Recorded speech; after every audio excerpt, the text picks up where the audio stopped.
We're here today set for our initial permanency hearing. We are conducting this through Zoom under a finding of good cause and agreement of the parties. We are live streaming and Ms. Taylor is making our record. All right, we will go ahead and take announcements. Morning, Judge. Gene Graff and Angela Tidwell on behalf of St. Francis, present and ready to proceed. Savannah Kincaid, I represent Ms. Klein, present and ready. Brooks Tracy Barfield, Riley. I represent Thaddeus Gutierrez, present and ready. And Tracy Riley, I represent Ryan DeWeese, and I'm present and ready, and so is my client. Claire Grammer on behalf of the Klein's maternal grandparents placement as of prior to December 20th, and we're present and ready. And for the record, Mr. Gutierrez is present as well.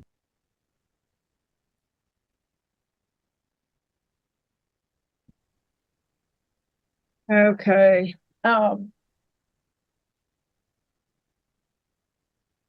don't have Ms. Gomez. I'll watch the waiting room for her. Judge, I can send her a text and see if she's about to log on. Well, and I'm also looking for CASA. Does anybody know who the CASA advocate is on the case? I'll look back at old reports and see if they have somebody listed, if that helps. Yeah, I've got, but I don't think they're called. I have Erica Flores and Mercedes Hodge in the waiting room. You're on for the next hearing, Judge. Okay.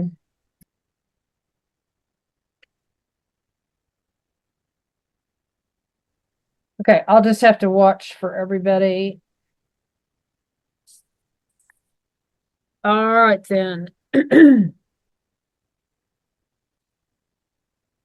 Mr. Groff, then, who's going to give us an update?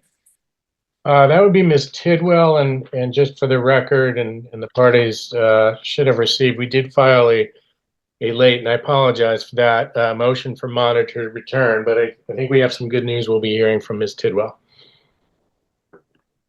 Okay. How is the monitored return going?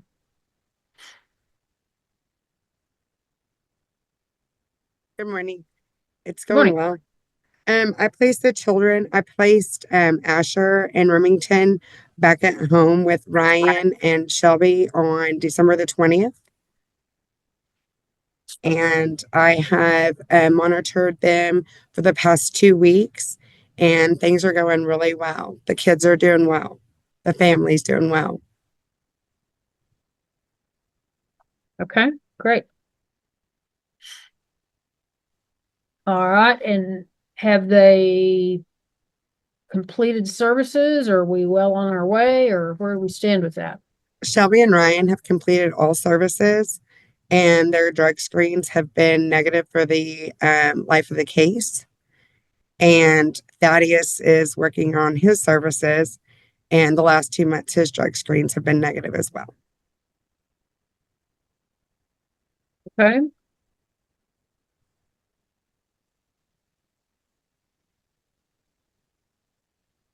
Would you say then that all parents are in compliance with Yes, their ma'am. service plans? Yes, ma'am.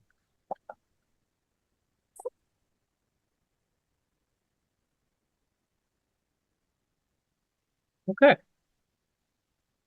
All right, Ms. Kincaid, any report today? Nothing to add, Your Honor. All right, and Mr. Barfield? I'll just ask Mr. Gutierrez if he has any concerns or questions or anything at this point. I see he's shaking his head no. Everything seems to be going good. So no questions, Your Honor. Okay. All right, and Ms. Riley? No, I think we're good. I think I have no questions. Okay. Ms. Hamker? I just would ask Ms. Tidwell, do you think it's a good idea prior to the department closing the monitored return case that all parents produce a clean hair follicle drug screen to show that 6 months of sobriety has been achieved would be appropriate and safe for the children? Yes, ma'am. Judge, I would just ask the court to take note of that answer and court order a hair follicle drug screen for all parents prior to closing the monitored return.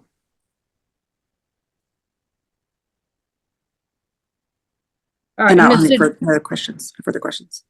okay, Ms. Tidwell, that's something that we would typically do. Is that correct? Yes, ma'am. Okay, all right. Okay, let me just ask, Ms. Canada, any luck on finding who was with CASA? No, ma'am, they haven't filed a report and I don't have anything where they filed an answer or anything. And I just text Brianna Gomez and I haven't gotten a response yet. Okay, And for what it's worth, Judge, I did not receive any communications when the motion was filed that there was an objection from any of the parties. Not that that's dispositive, but I thought I would let the court know. okay. All right, then, I don't have a recommendation from the ad litem, but obviously I assume she's aware that the children are at home. And, sounds like things are going really well. So I'm always delighted when we're this early on in a case where we've got kids back at home. It's, good way to start the year out. So, parents, y'all just keep cooperating because monitored return is exactly what it sounds like. They're going to continue to monitor.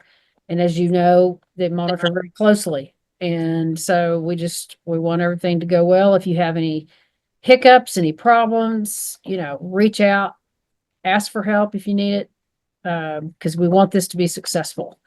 It's really hard on kids to go home and then have to get picked up again. I mean, Hey, it's Judge. really hard on them. Judge, I don't mean to interrupt. Well, I No. guess I do mean to interrupt, but I just heard from Brianna and she said she was running late and she was signing on for what it's worth. Sorry. Okay.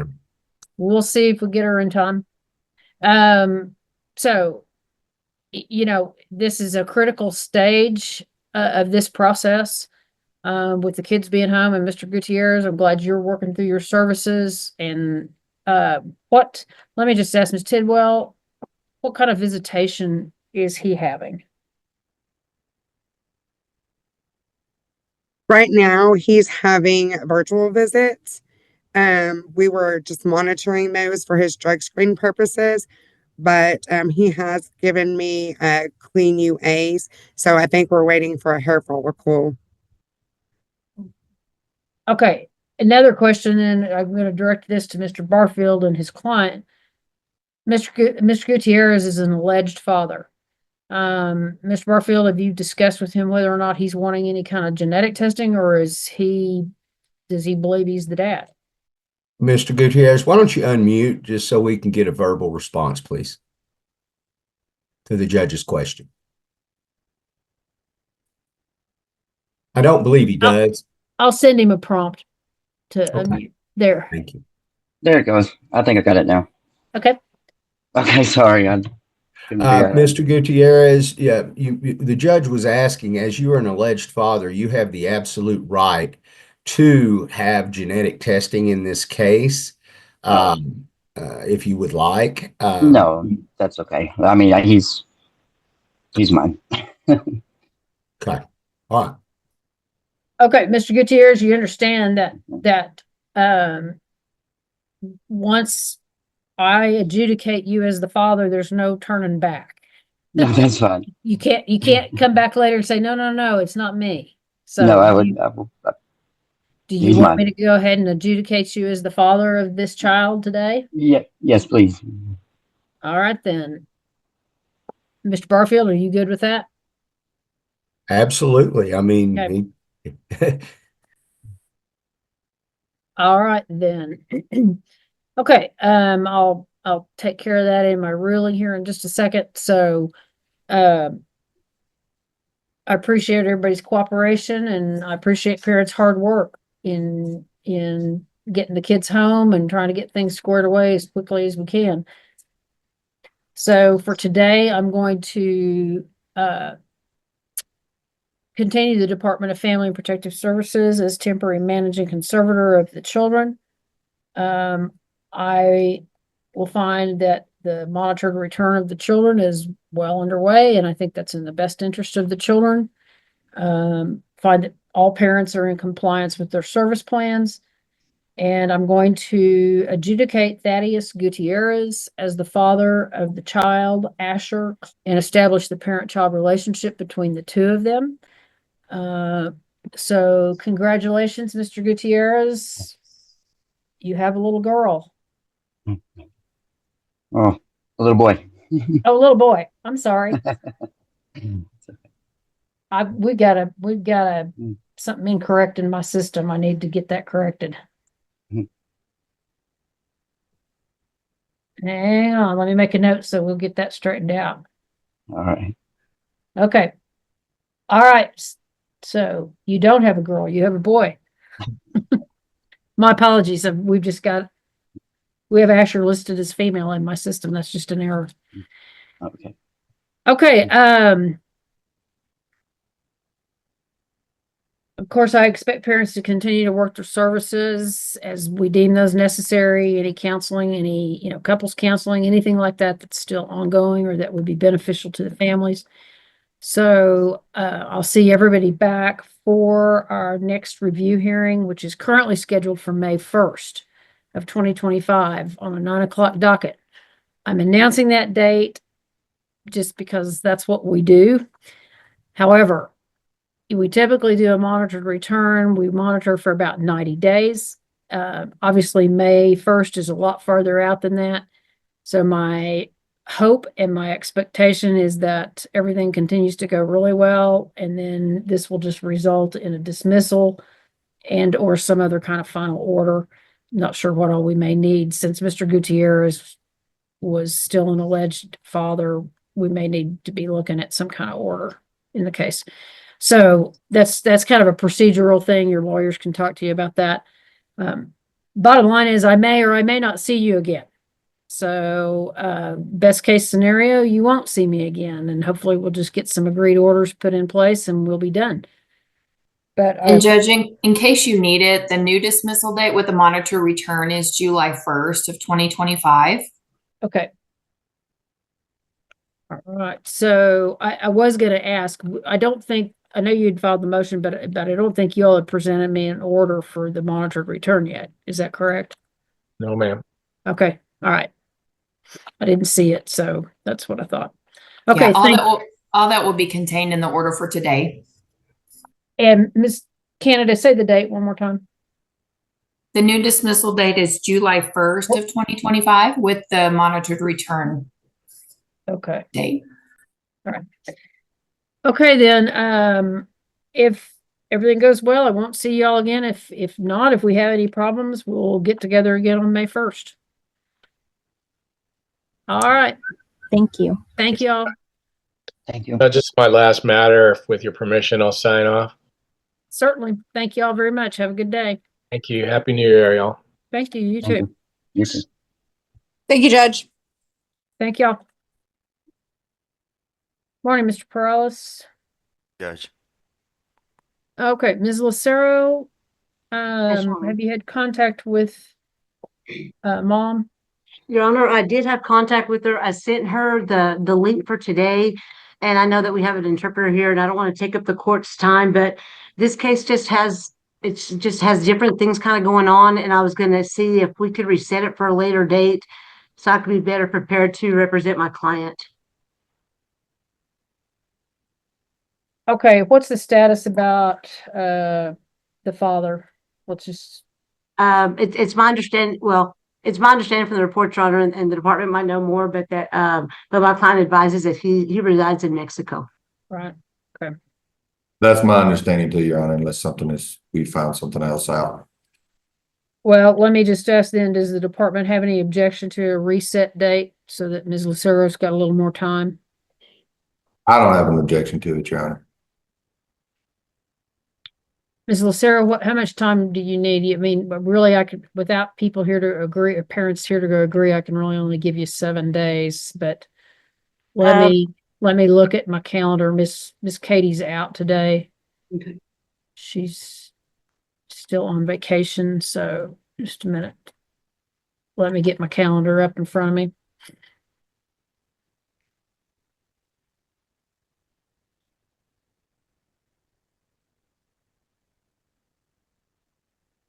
This is the first setting on this case, so. Okay. Judge, can I just let you know, please, that Anna is out until the 10th.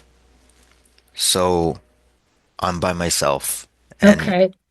Well, just to let you know. and next week, quite frankly, next week's not a great week either for us, but let me just see what we got going here.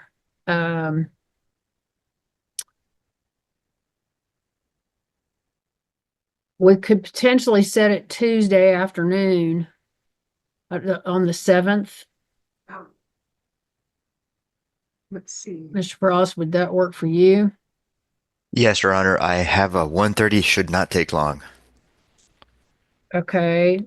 We could set it at, say, 2 o'clock on Tuesday, the 7th.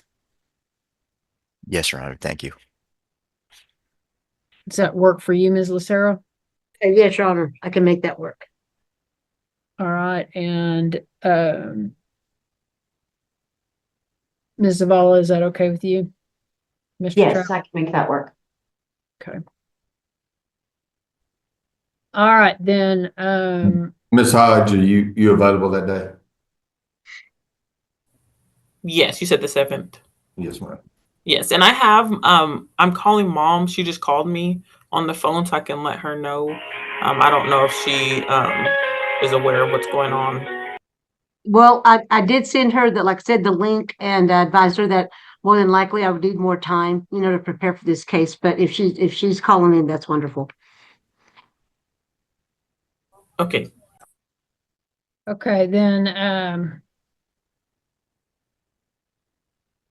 let's just go ahead and tell her that that'll be on the 7th.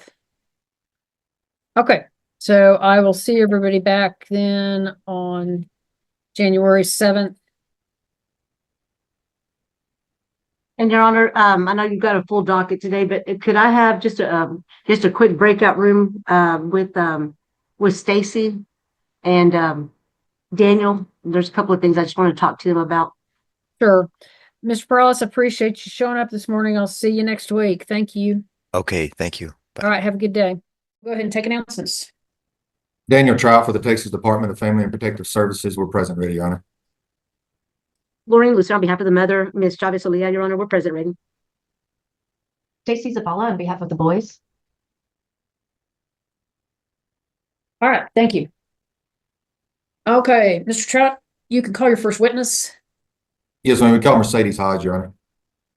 All right, Ms. Hodge, this is my first reminder to everybody, even though we all know Mr. Perales is a whiz at his job. Try to keep the pace a little slower, and I especially want to remind everybody, try very hard not to talk over anyone. Yes, ma'am. Okay, you may proceed. Thank you, Your Honor. Ms. Hodge, would you state your name for the record, please? Mercedes Hodge. And Ms. Hodge, how are you employed? I work as an investigator for Child Protective Services. And are you familiar with the case we're here on today involving? Yes. And how are you familiar with that case? I was the investigator who initiated contact with the family. How did the department become involved in the case? We received a call from law enforcement who was on scene first. Okay. And what did the intake and the call involve? There were concerns that a mother went into labor and that there was a 1-year-old child there with a man that the mom stated was an Uber driver that she did not know. Okay. And were there any other concerns besides that? Mother had tested positive for methamphetamines. What object to hearsay, Your Honor? All right, sustained. Without saying, there were concerns with mother screenings. Correct. Okay. Were you able to make contact with the mother? Yes. And who did you find out was the mother? Anna Lay. Sorry, I'm not sure how she pronounces it. Chavez Olea. Okay. And where were you able to make contact with her? At Northwest Hospital. Okay. And were you able to have a conversation with mom? Yes. Okay. Do you speak Spanish, or were y'all able to communicate? How were y'all able to communicate? I use the interpreter that the department uses over the phone. Okay. All right. Did you discuss with mom why you were there and what your role was? Yes. Okay. During your conversations with mom, did y'all discuss any drug use? Yes. Did mom admit or deny to any drug use? As she admitted. Okay. And what did she admit to you? She admitted to using methamphetamines 1 month prior one time. Okay. But no other, she did not admit to any other prior ongoing use? No. Okay. How were the children? The 1-year-old was in the hospital room with him. He was at a healthy weight. He had no diaper rash. He did have bruising on his face that I could see at that time. And then the newborn was still in the NICU. Okay. Did the newborn have any issues or any medical issues ongoing? From what I recall, I was told that he was on oxygen. Okay. Did the newborn end up staying in the hospital for a little bit? He was in the hospital for a week, yes. Okay.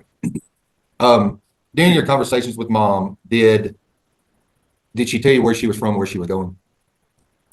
Originally, or just where her trip that day started? That day, what was mom's situation at the time? She said she was going from Dallas to Santa Fe, New Mexico.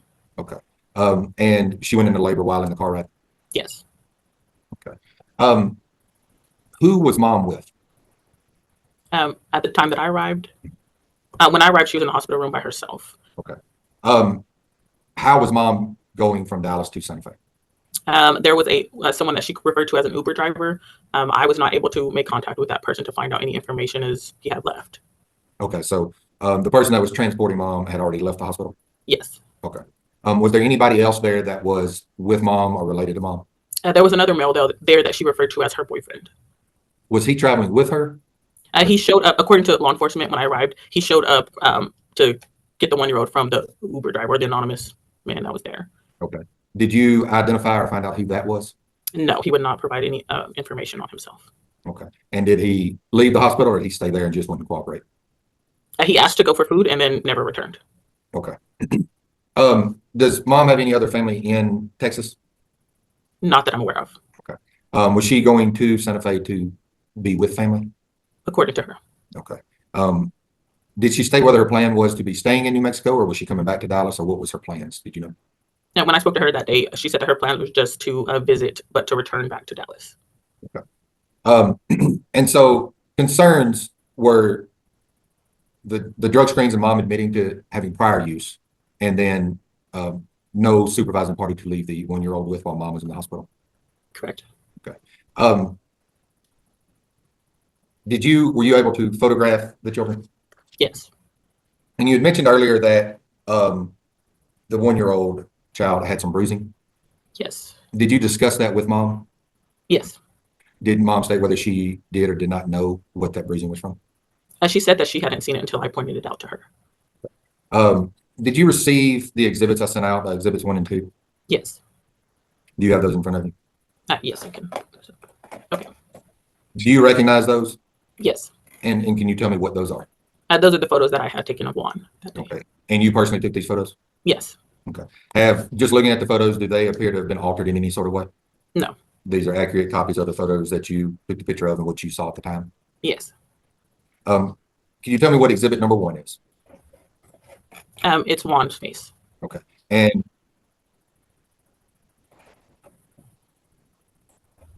repeat that, Ms. Hodge. It's Juan's face. What exhibit number 1 is? A picture of the 1-year-old Juan's face.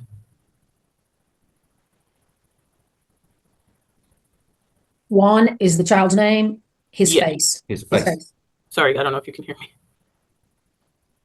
And are those a picture of the bruising that you saw at the time? Yes.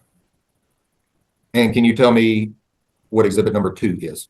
A picture of his the right side, kind of his upper thigh, maybe side of butt. Also, you can consider that area. I didn't hear the last part of your sentence. You're pulling a Mr. Trout. You're trailing off. Can you hear me? Yeah. Okay. It is the his right side of upper thigh, kind of side of butt cheek. And this is an accurate depiction of what you saw that day and what you took a picture of? Yes. And looking at these bruises, you stated mom said she had never noticed this until you brought it to her attention? Correct. Okay. When you first saw the child, were these marks visible? Yes. Were they something you noticed? Yes.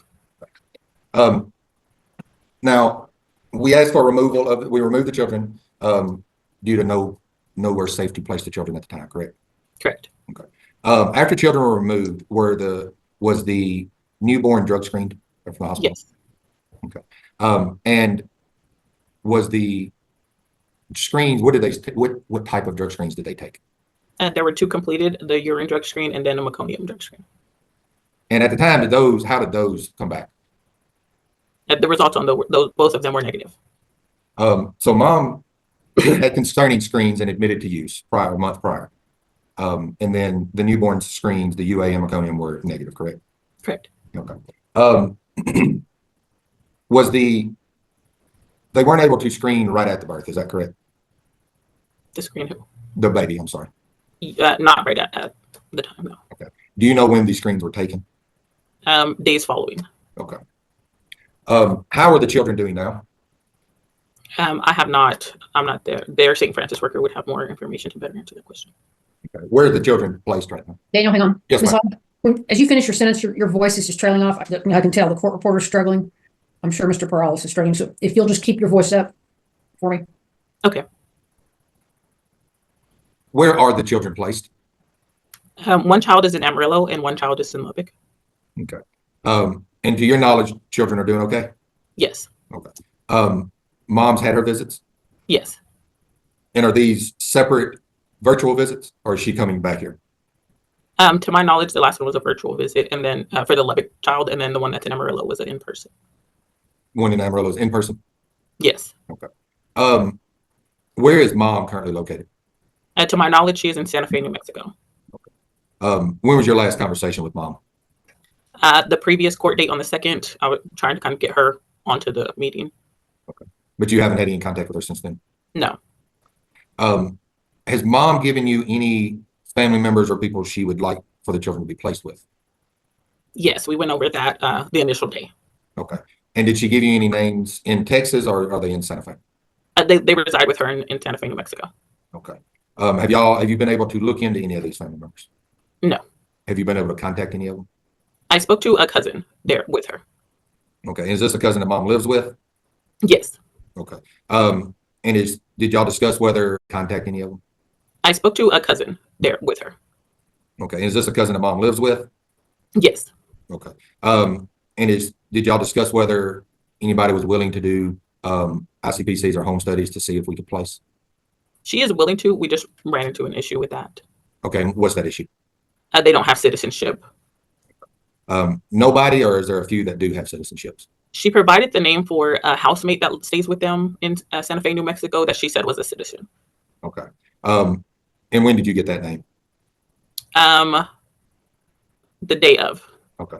Have you been able to do any background or contact that person? No. Due to the circumstances surrounding the removal, do you believe it was in the best interest of the children to remove at that time? Yes. And are you asking today that the court grant temporary managing conservatorship to the department? Yes. And for mom to work services? Yes. Did mom tell you who the father was? Initially, she did tell me who the father was, and she claimed that it was the same for both children. And what was the name she gave you? I believe it was Juan Herrero. Okay.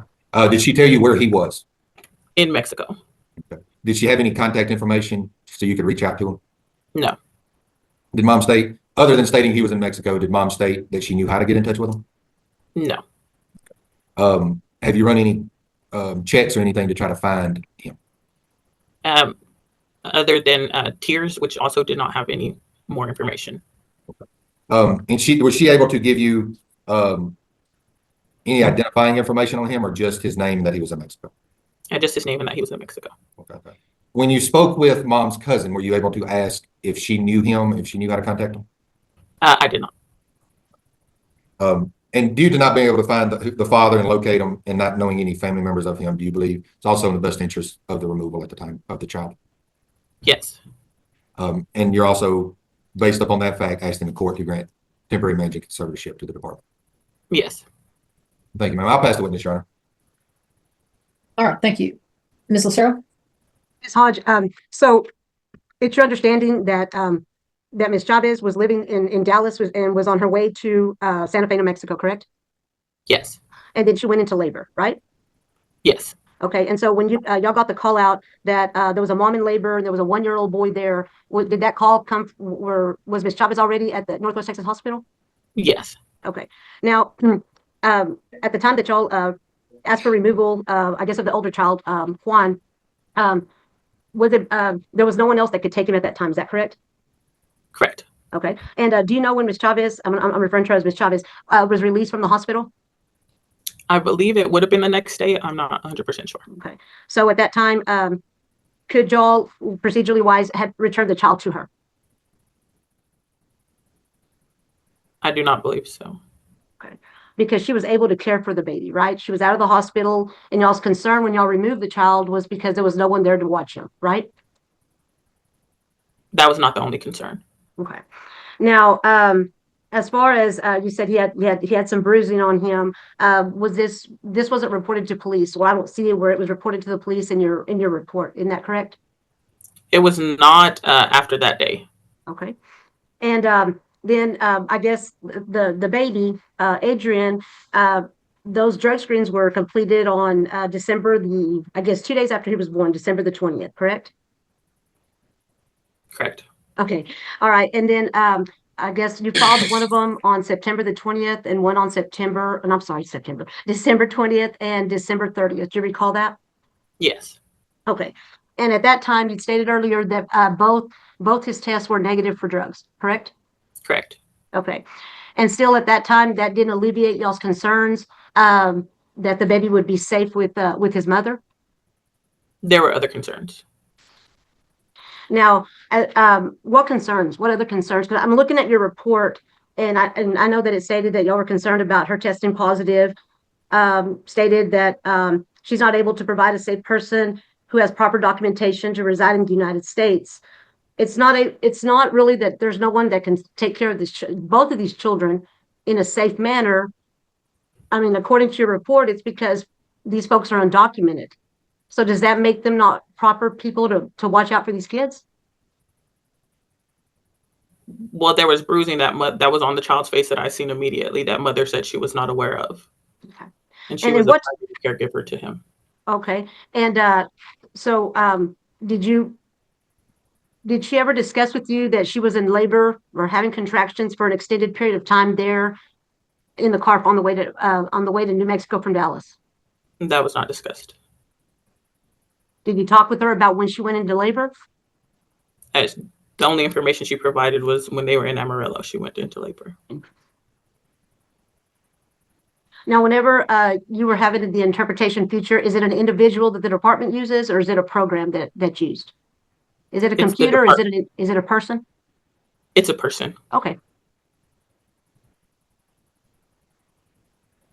Now, at this time, I understand at that time there were circumstances that, the baby was, still in the hospital. The mom was in the hospital. The 1-year-old didn't have anyone to take care of them. But as we sit here today, why is it unsafe to return these kids to their mother? I believe there are still concerns that mother did admit to using drugs during her pregnancy. And while she's the primary caregiver to the 1-year-old, we have not been able to complete correct home visits and to assess the other people that live in her home at this time. Let me ask you this, Ms. Hodge. Let's say that y'all go and visit these folks and the home is appropriate, the folks are appropriate, but they don't have proper documentation to be in the United States. Are you going to place those kids with them? Will the department place the children with them, or is there a policy against that? I do not have the answer to that question. Now, the newborn who's born in he's not quite a month old. Is that correct? I believe so. Yes. Okay. Would you agree with me that the mother and the child are losing bonding time with each other at this time? I do not have an answer to that question. Okay, let me ask it this way. Do you, because you've been working for the department for quite a while now, have you not? About 2 years. Okay, all right. And you've been in court cases before. This isn't the first one, right? Correct. And you've heard testimony about how important it is for a baby and a mother to be close to each other so they can bond, especially at this age. Would you agree with me there? I believe that that's a common opinion. Okay.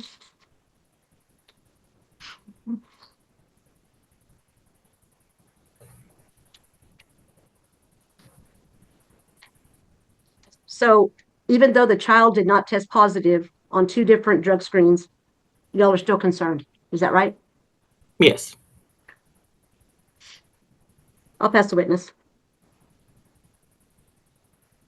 Okay, Ms. Zavala? Ms. Hodge, can you provide to my office all the names and any contact information you have of any family members identified, whether or not they have documentation? Yes, I can email that if that's okay. That'd be great. Thank you. I pass the witness. All right, Mr. Trout? Just a couple of follow-up questions, Your Honor. Ms. Hodge, as stated, concerns weren't necessarily that the child was negative on his drug screens. It was that mom was the sole caretaker, correct? Correct. And mom admitted to use. Correct. And the fact of the bruising on the 1-year-old that mom claims to not have known until you brought it up. Correct. There are, if the court awards temporary management conservatorship to the department today, there are a couple of names that mom has given that is in New Mexico who are here legally, are citizens, correct? Yes. That we would be able to look at. Yes. Okay. One issue with that is the names of those people are those people. Does mom currently live with them? Yes. Okay. So there's an issue that lies with whether mom can be in the home if we run background checks on those people. Is that correct? Yes. Okay. But the department's willing to run ICPC's own people in New Mexico that mom has given us. Yes. Okay. I'll pass the witness, Your Honor. All right, Ms. Lucero, any questions? Yes, Ms. Hodge, who are the folks? What names did Ms. Chavez give you? Let me pull up her form that she filled out. It would be on there. Cynthia Chavez, Cintia Chavez, regular spelling. And then Jennifer, let's see where she wrote her last name. I apologize. Oh, you're fine. Jennifer Gabriela Chavez Ramirez. And your testimony is that Ms. Chavez, my client, stated that these two folks are U.S. citizens? She stated that Jennifer was. Okay. I spoke to Cynthia myself, and she said that she was not. But Jennifer is a housemate residing in the home with them. And do you know whether or not Jennifer knows the boys? I was told that she didn't, that she does not. Okay. And let me ask you this, and you may not know this. Isn't there many times an issue with whether it be an ICPC home study or just a regular home study in state, where if the children don't know that person, that there's a good chance they'll be denied? Or do you have any involvement in home I studies? have no knowledge of that.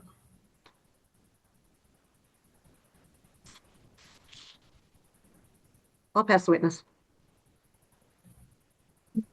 Ms. Zavala, any further questions?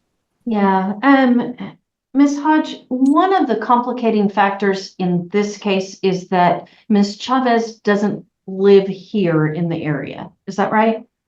She does not live in Amarillo. Okay. There have been a number of cases before where a mom or a baby may have tested positive, and we've been able to work with them in a family-based case with the children remaining in the home. Is that right? Yes. Okay. But that is not an option to us because mom was just traveling through and she's not here where we can do that. Correct. So it's not possible, or is there any possibility of working a family-based case when mom is out of state? Not to my knowledge. If mom was here, would there be any possibility with working with her at that point? I believe so. I pass the witness. All right, Mr. Trout, anything further? Nothing further, Your Honor. All right, anybody else have any further questions for Ms. Hodge? Not at this time, Your Honor. Okay, Ms. Hodge, thank you for your time. You're free to go. Okay, who's your next witness? No further witnesses, Your Honor. All right, the department arrest them. Department arrest. All right, Ms. Lucero?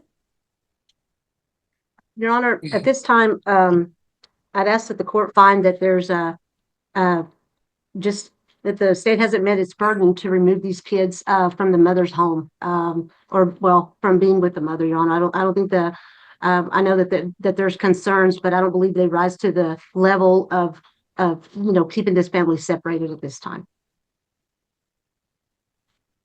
I'm going to deny your motion, Ms. Lucero, based on the fact that we've got in evidence that mother was using methamphetamine, and I think the fact that she tested positive did finally come into evidence, and that there was no one here in Texas to take the children. So I'm gonna go ahead and allow you to call your first witness. Okay. Your Honor, I call my client, Ms. Chavez. We are hearing her as well, so I can mute her device.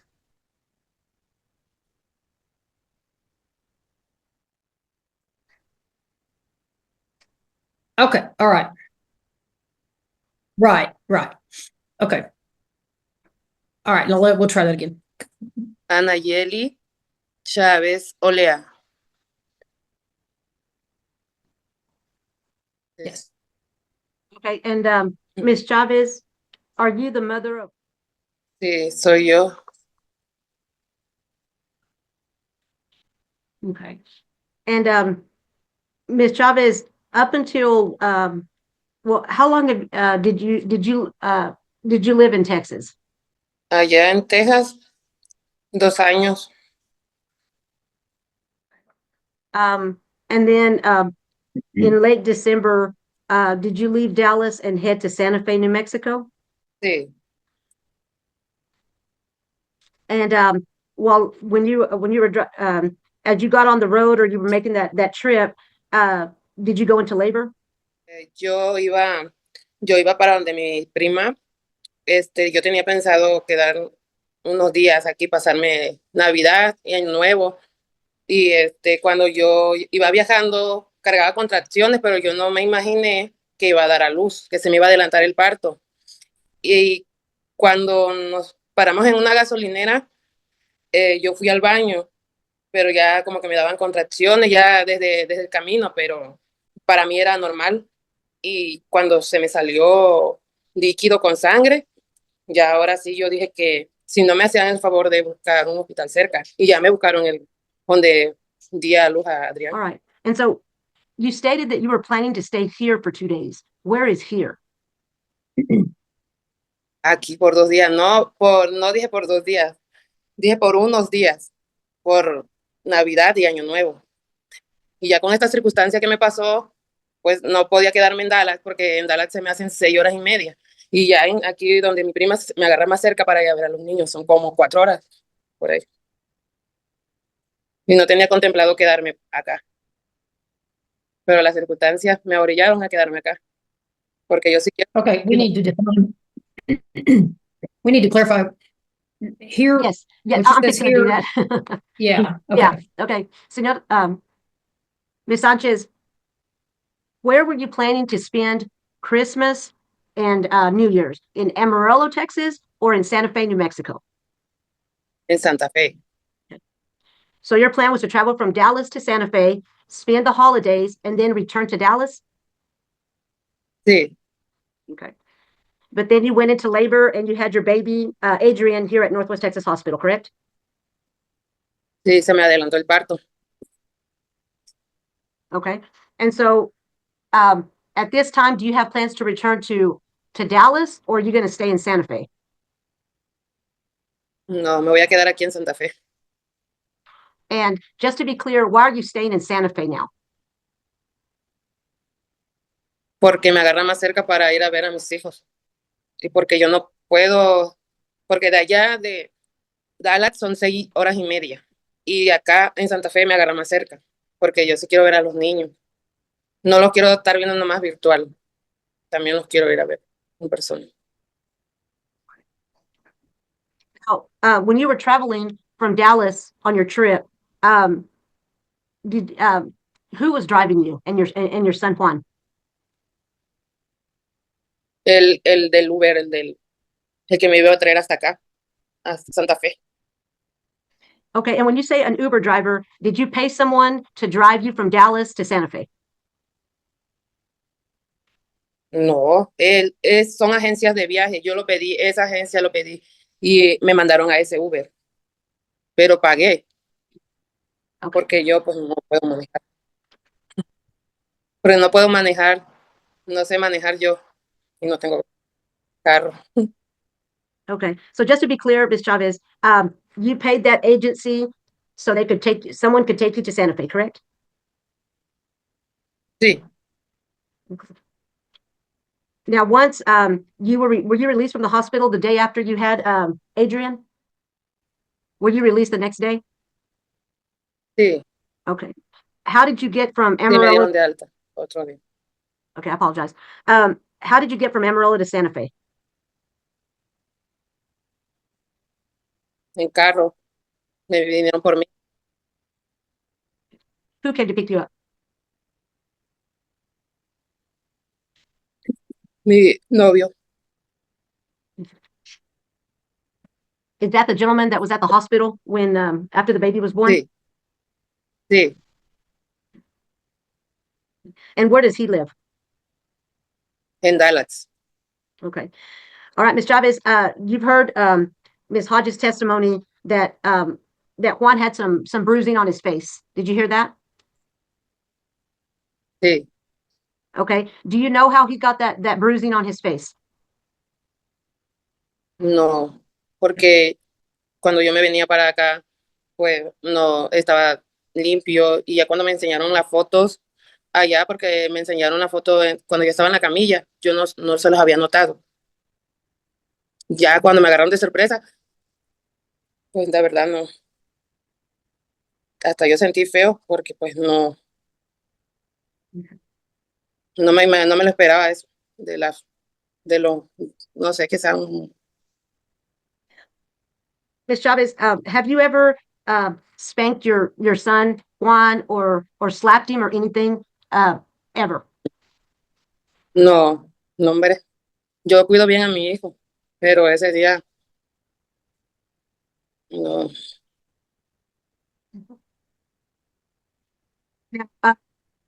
Jennifer Gabriela Chavez Ramirez, who is that?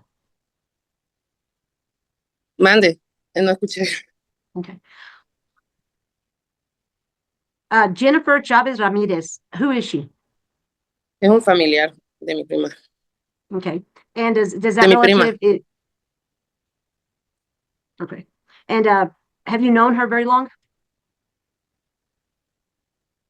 Pues no tanto, no mucho, pero mi prima sí.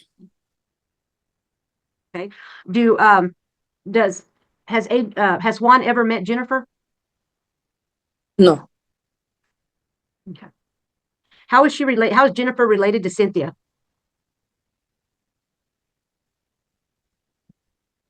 Es su cuñada. Okay. And do you reside in the home currently with Jennifer? Sí. Okay. Are your plans to continue to live there, or are you planning to get a different place? Ya estoy buscando otro lugar, ya nada más voy a ir a dejar el dinero, un apartamento. And who's going to reside in that apartment with you? Nada más yo y mi prima Cintia.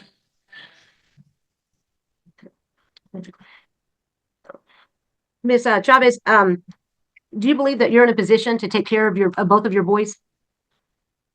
Sí. Have you always Sí, taken yo care puedo of? cuidar. Si me pueden poner a prueba, si gustan. Are you asking this court today to return the children to you? Ay, sí, es lo que más quisiera, tener a mis hijos aquí conmigo. And if there's a way that the children could be placed with you, but monitored, you would be monitored, would you follow any rules that the court gave you? Sí, yo aceptaría todas las condiciones con tal de tener a mis hijos. conmigo. Ms. Chavez, is there any way that you could move back to the Emerald, I mean, not move back, but move to the Emerald area? Are you in a position to do that? Do you have any family here? Ay, no, en amarillo, pues,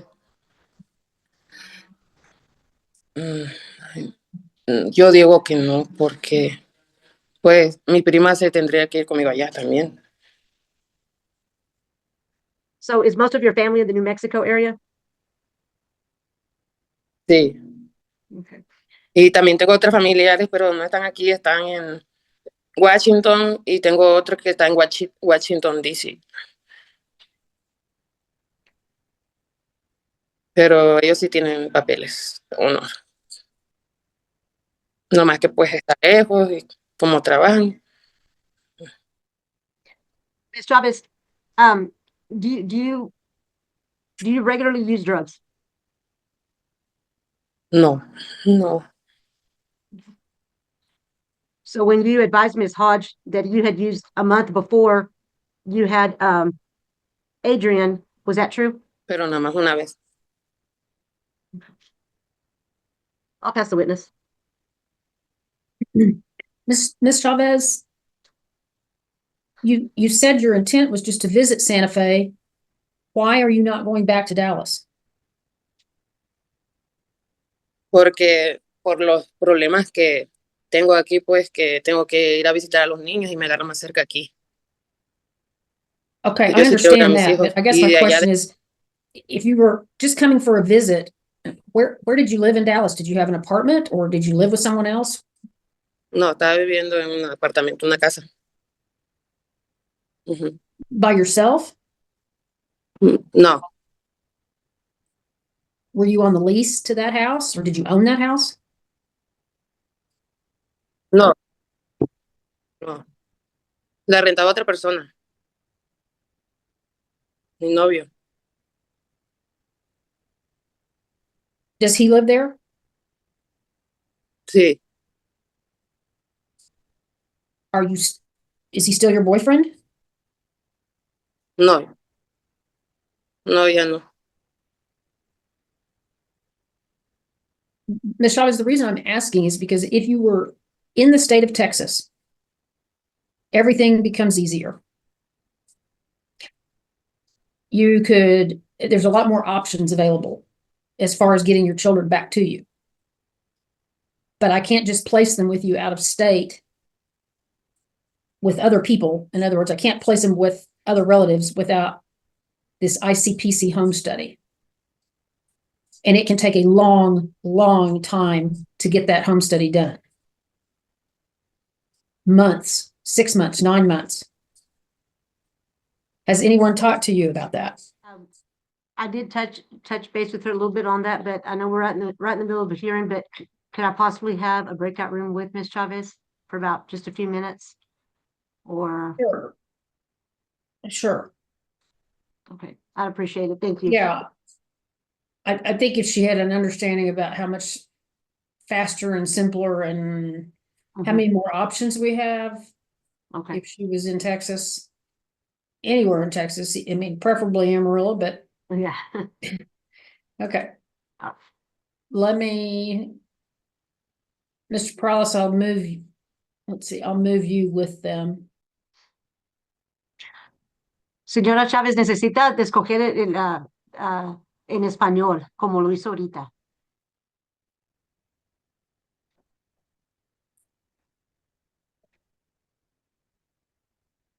Okay, Mr. Prowlis,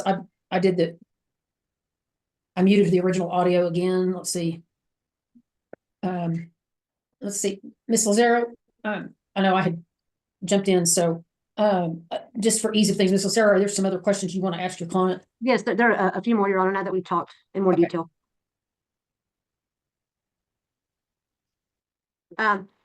Ms. Chavez, again, currently you're in Santa Fe, New Mexico, correct? Sí. Okay, and you stated earlier that you're there because now you're closer to your kids, so you can travel to see them in person, correct? Sí, claro. Now, you stated that you had been living in Dallas before you traveled to Santa Fe, right? Correcto. Okay. And did you work in Dallas? Sí, Okay. And did you have a place to live in Dallas? claro. Okay. And you did you understand when Judge Baker was talking to you a bit ago and we spoke that it's more difficult to work towards placing the kids with someone you may know when in New Mexico. Did you understand that? Sí, Now, is it possible for you to return to live in Dallas? sí, sí es para poder recuperar a mis hijos, me regreso. Okay. And you had stated earlier that the boyfriend that you had that right now y'all are not together. Is that correct? No, no, porque pues yo estoy acá. Yo Okay. estoy acá y pues estoy yendo a ver a mis hijos. I understand. Is there a possibility that that relationship will start back up if you were to move back to Dallas? Sí, Okay. And while you were living in Dallas, was that was he a support system? Was he part of your support system there in the Dallas area? sí,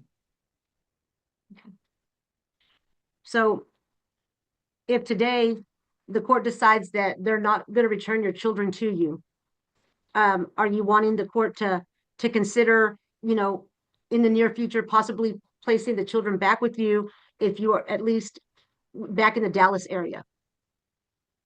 sí, And and if this case moves forward, you know that you're going to have someone there at St. Francis that's going to be in contact with you. Do you understand that?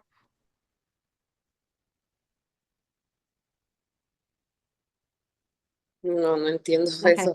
Okay. All No right. me, If this CPS case, St. Francis case, if it moves forward and the kids are placed in the temporary conservatorship of the department, you understand that there's going to be somebody from St. Francis that's going to be in contact with you. Do you understand that?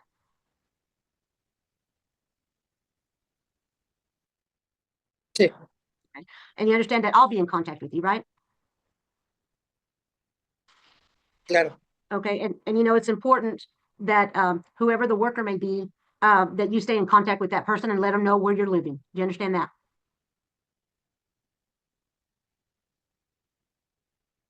Sí, lo entiendo. Your Honor, I'll pass the witness. Mr. Trotting, further questions? Yes, ma'am, I have some questions for Mom. Ms. Chavez, you'd stated you'd used meth one time about a month ago. Is that correct?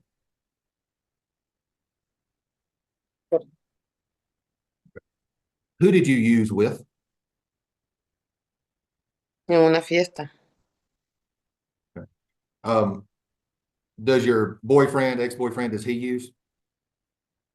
No, ni sabía. Do you know whether he ever has used? No, Were you the sole caretaker of one? no. Who Cuando me else iba a took care trabajar, of your no lo son? daba cuidado. Did that person ever spank or slap one? No, nunca miré marcas del niño.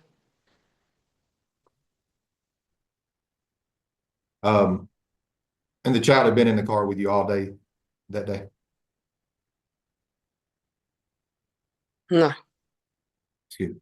Had the child been in the car with you from Dallas on your trip to Santa Fe? sí, And in that time, you never noticed any marks on the bruises on no, no lo había notado. them? Do you have any contact with the father of the children? No, Do you know how to get in touch with him? no, no tengo nada de contacto con él. Does he have any family here in Texas or Santa Fe? No, Toda su familia está en México. Did you know him in Mexico prior to coming to Texas? Sí, So you know his family? sí. Do you know how to get in touch with any of them? No tengo nada de contacto con él porque con él no quedé bien porque él me trataba mal.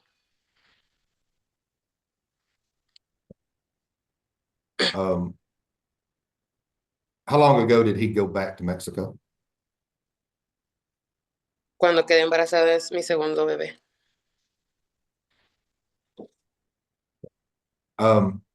You stated you used at a party with friends.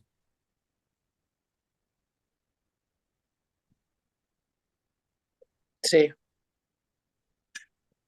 And you were pregnant at the time, correct? sí. Yes, okay. Ms. Chavez, you need to give an audible response as opposed to shaking your head. Okay. So you used while you knew you were pregnant. Nomás una vez. So that's a yes. Sí. I'll pass the witness, Your Honor. Ms. Zavala? Where in Mexico is the father from? De Cabo San Lucas. And that's where you're from as well? No, yo soy Atoya de Álvarez. Atoya de Álvarez, Guerrero, de Guerrero, porque Baja California es otra parte de México.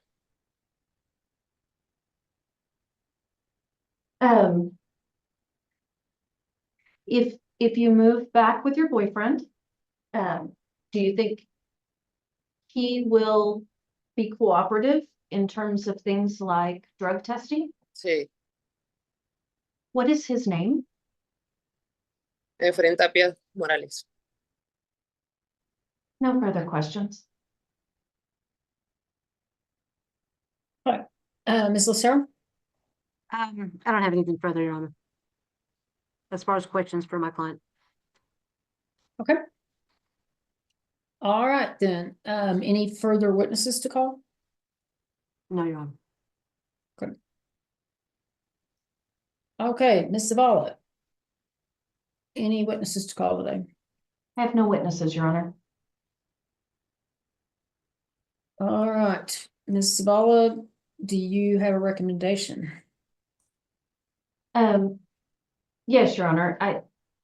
The unexplained bruising and the use of meth, I believe warrants the department's involvement. I wish this was a case that we could handle as a family-based, but it does not appear to be that we can at this time. So I do believe temporary managing conservatorship to the department is appropriate. I do want to make sure that we are evaluating any and all family members, whether they are documented or not, in terms of putting together some sort of plan for Ms. Chavez's support system or potential placement of the children. I also believe it's very important that we continue looking for dad.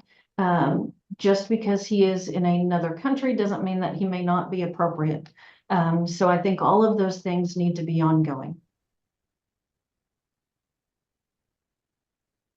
All right, everybody close?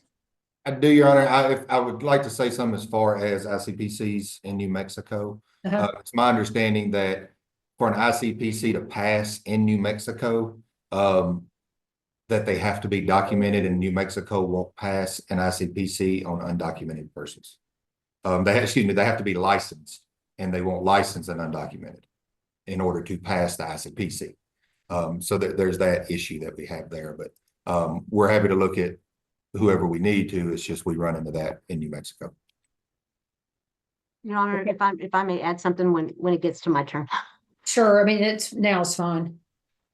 Your Honor, this case is just, it's an odd case. You know, my client was just passing through, went into labor here. and then things kind of just went the way they did. I don't know, honestly, procedurally. I assume that you're probably going to name the department temporary managing conservator.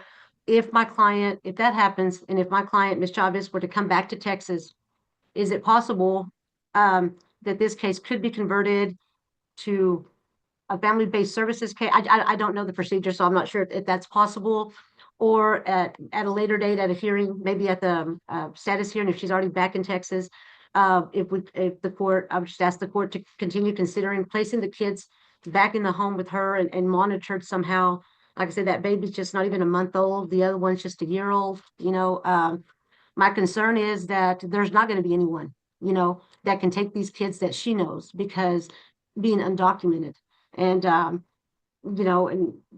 in our, well, especially in my line of work, and we've got to do quite a bit of immigration cases, it does cause me concern that I don't want these kids to fall through the cracks. I don't want my client to fall through the cracks because she's undocumented. And so that's kind of where I'm at. I understand, and the concerns, and it's why I really wanted you to have the opportunity to discuss with her about the fact that I think the chances of getting the children back with her quicker rather than later, are better if she's back in the state of Texas, whether it's in Amarillo or whether it's in the Dallas area. Okay. I don't have a lot of options today as we sit here. Right. So, I'm going to find the evidence is sufficient to name the Department of Family and Protective Services as the temporary managing conservator of both children. And I would find that there would be a continuing danger to send the children home today. It's not even totally clear where home really is at this point. But to send them home to the mother, I am very concerned, about the bruising on the 1-year-old. And, as well as the drug use, but, that being said, I feel like there would be more of a possibility that the case could be converted to, a alternative response type case if we can, if mom is in Texas and we can establish that there's appropriate and stable housing, and that we can establish maybe there's a supervisory party, that passes a background check. And if she can't do any of those things, we all know that she can certainly work her services more efficiently, more quickly if she's within the state of Texas, then we can get that done in New Mexico. Just because, we can't, we have a struggle with providers and making those arrangements out of state.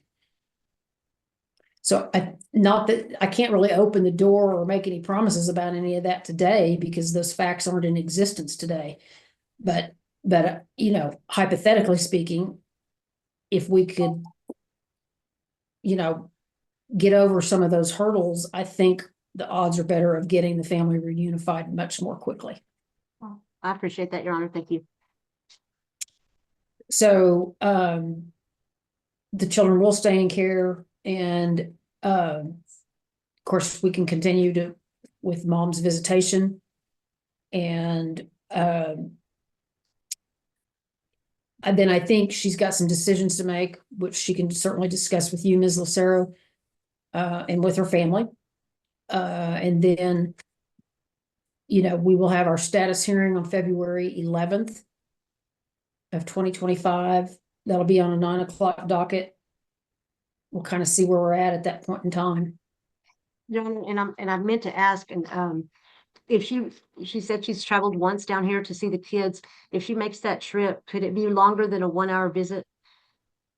Certainly, I think we can make that arrangement, and that would be appropriate.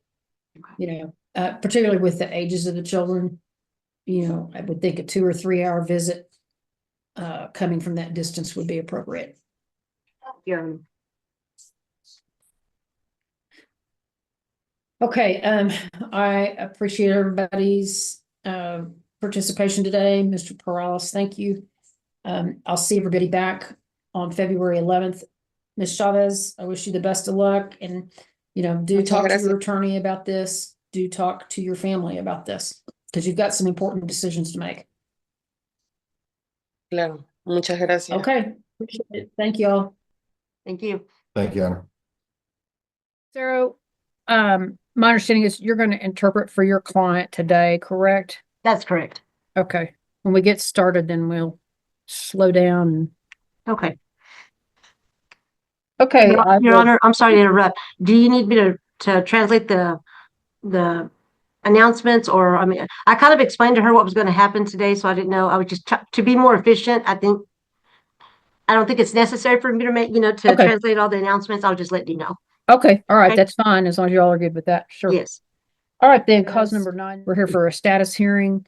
We are conducting this through Zoom. We are live streaming, and Ms. Galvan is making our record for us. Thank you for helping us out today, Ms. Galvan. Okay, then we'll take announcements. Daniel Trout for the Texas Department of Family and Protective Services. Erica Flores will be my permanency specialist. She should be logging in shortly. We're present ready on. Lorraine Lucero on behalf of the mother, Anayeli Chavez Olea, Your Honor. We're both present already. Stacy Zabala on behalf of the boys. Okay, we'll wait till we get her logged in. Ms. Lucero, if you want to let her know kind of what we're waiting on. Okay. Mr. Trout, is that alarm coming from your all's building? I don't hear one, Judge. Oh, okay. I don't either. All right, it just stopped. Now you got me wanting to sit here and be real quiet and listen as hard as I can. It stopped now. It just sounded to me like it was coming from that direction, so. The children are doing good. Juan is currently receiving ECI therapy. He's getting occupational therapy 4 times a month. Okay, so she's got to interpret. So, oh, I'm so sorry. That's okay. You're going to have to hesitate so she can interpret. Okay. Your Honor, if she could just elaborate what the occupational therapy entails, and that way I can just put it all together for Ms. Chavez. Okay. Okay, so Juan is receiving ECI therapy 4 times a month. He will also be receiving the ECI center referral for physical therapy. And the reason for that being is because his muscle tone in his arms, there's just no muscle tone on him at this. It just feels, I don't know, it's really weird. So they're going to be working on that. Other than that, he's doing great. Has started eating solid foods. But other than that, he's a great kiddo. Caregivers are doing good with him.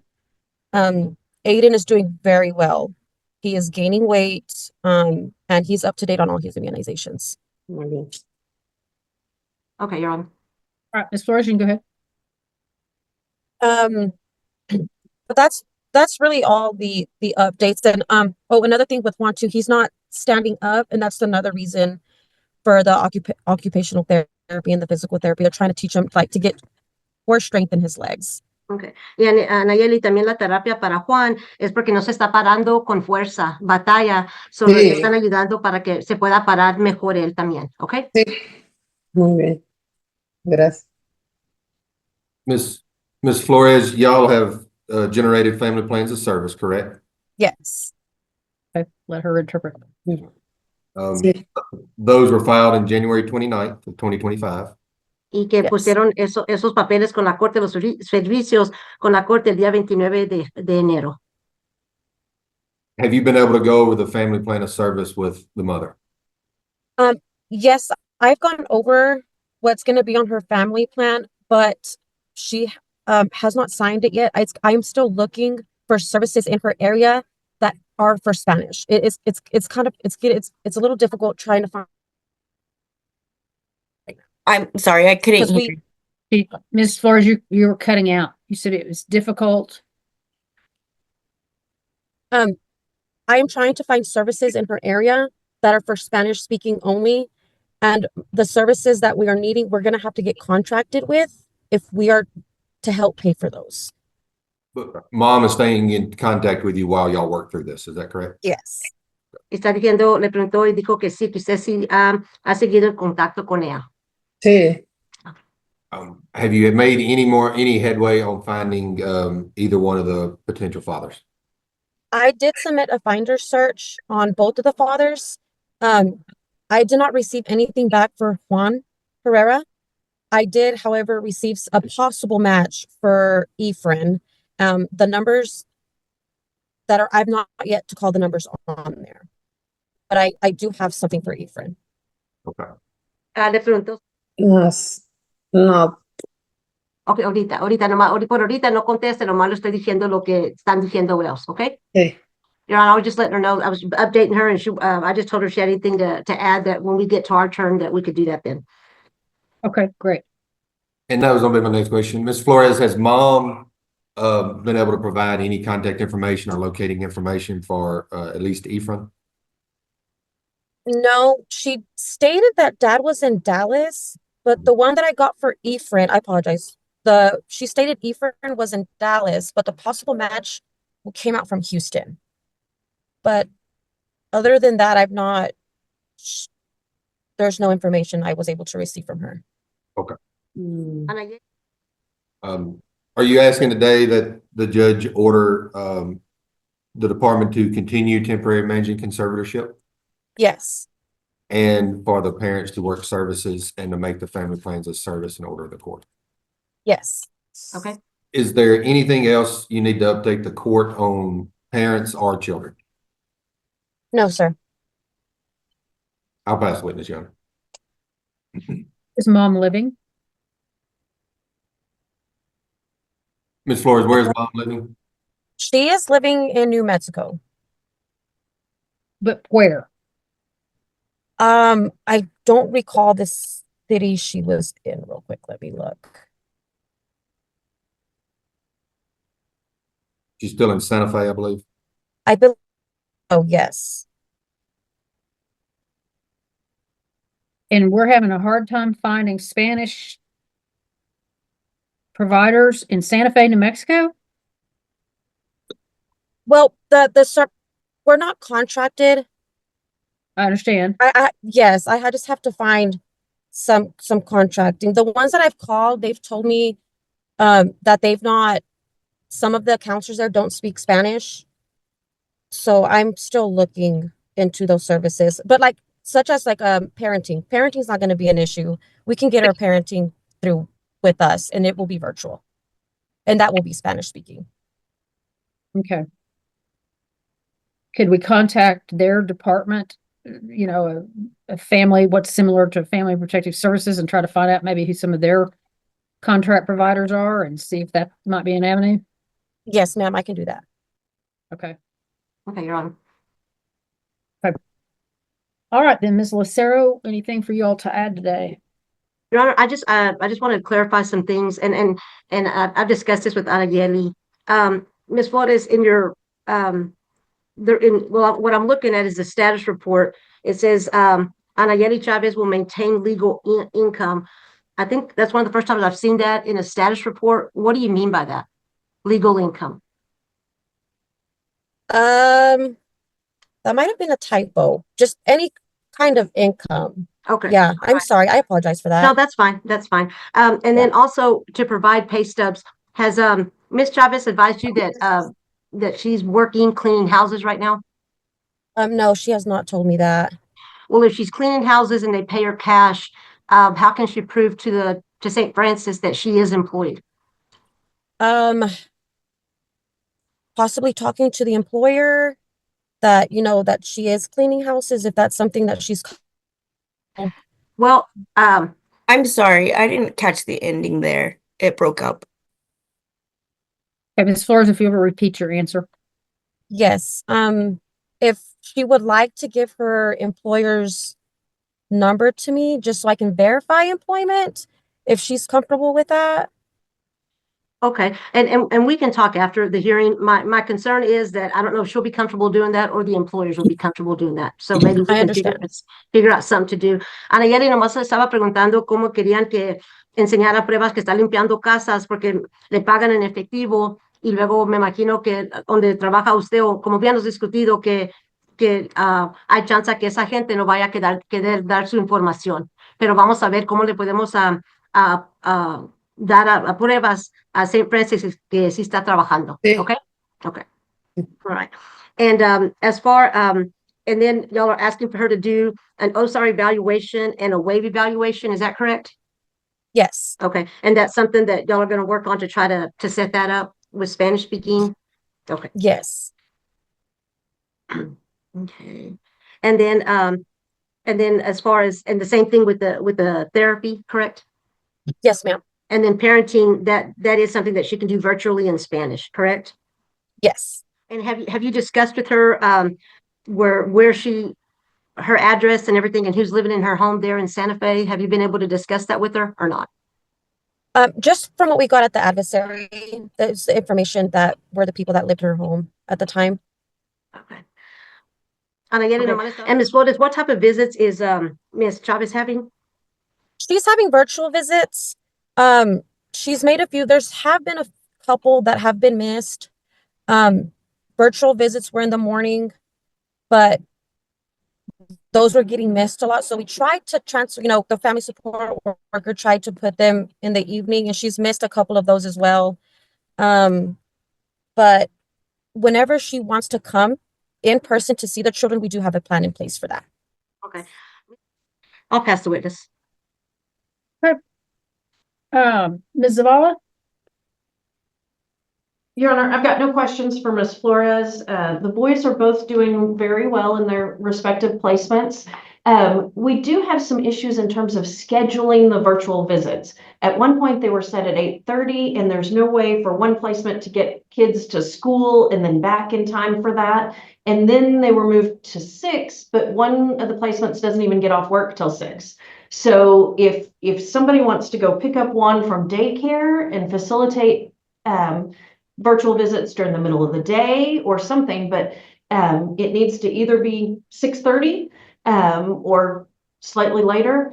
But neither 8:30 nor 6 are going to work in terms of both placements. And I guess, while it would be more efficient and it would be better for everybody to be on one, if we need to do 2 separate ones, that could work as well. But we've just got to work around placements, work and school schedules that we just can't get around,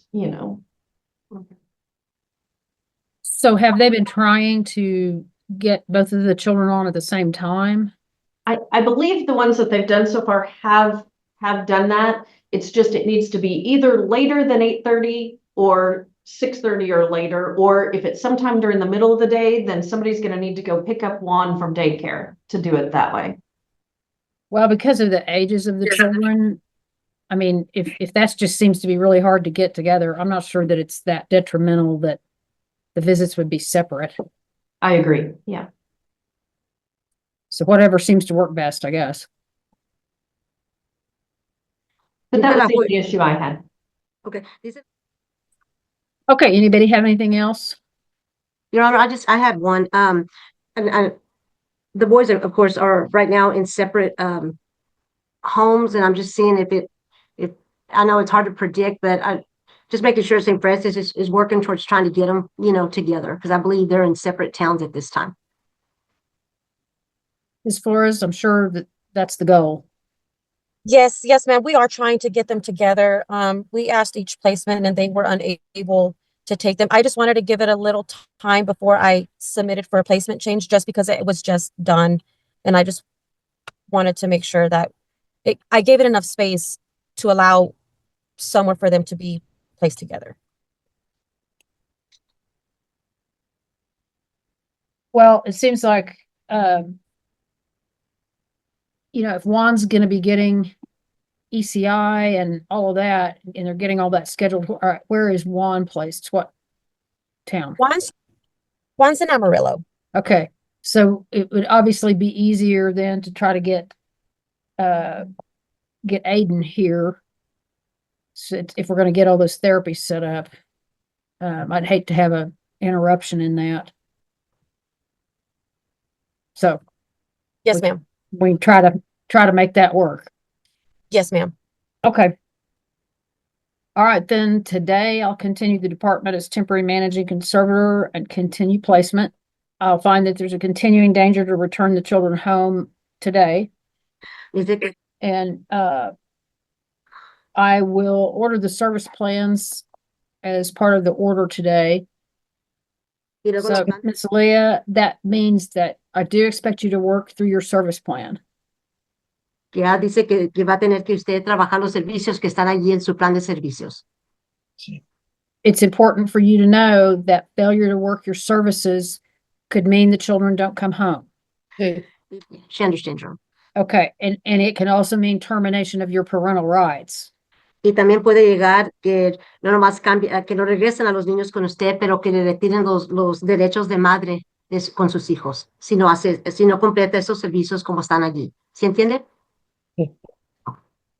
Okay, so it's important to get those worked, and we'll be assisting you, to get those services lined up for you. Y déjeme preguntarle a Nayeli, ¿había algo que quería que le dijera a la juez de parte de usted? ¿O había algo nuevo o no? No, nomás quiero saber cómo es eso que voy a hacer porque no entiendo. Ok, ahorita yo hablo con usted después de esta corte. Yo ahorita le hablo. Nomás terminamos aquí y yo hablo con usted más de eso. Okay. Your Honor, I was just also asking her if there was anything that she wanted to address with the court today. And I think with the services and how they're going to be set up and how she's going to get those work. But I told her that I would call her as soon as we're done here. And then I'll have her also reach out to Ms. Flores. All right, thank you. Also, if you just would remind her if she hears from or has any information on either of the alleged fathers, to please let us know. Okay. Mire, también si oye de Efraín o del señor Herrera y sabe dónde están o tiene información de ellos, me deja a mí saber, yo les dejo saber a ellos o deja a la señora Flores saber para que se puedan comunicar con ellos. Okay? All right, I'll see everybody back for our next hearing on June 10th of 2025. That'll be on a 9 o'clock docket. Stacy Zavala on behalf of the boys. Okay, we are live again. Okay, then, what do we have new since the court report was filed? Yes, ma'am. Juan and Aiden, they're currently placed together. I'm so happy that they got to, be in the same home as they hadn't been since the beginning of the case. And they were placed on May 9th together, and they are currently placed in Lubbock. Aiden is healthy, no concerns with him. Juan, however, whenever he went in for his well child check, he did fail his hearing exam. So we've been seeing audiologists, ENTs, and they do have him as moderate to severe hearing loss, which could explain why he's not really talking yet.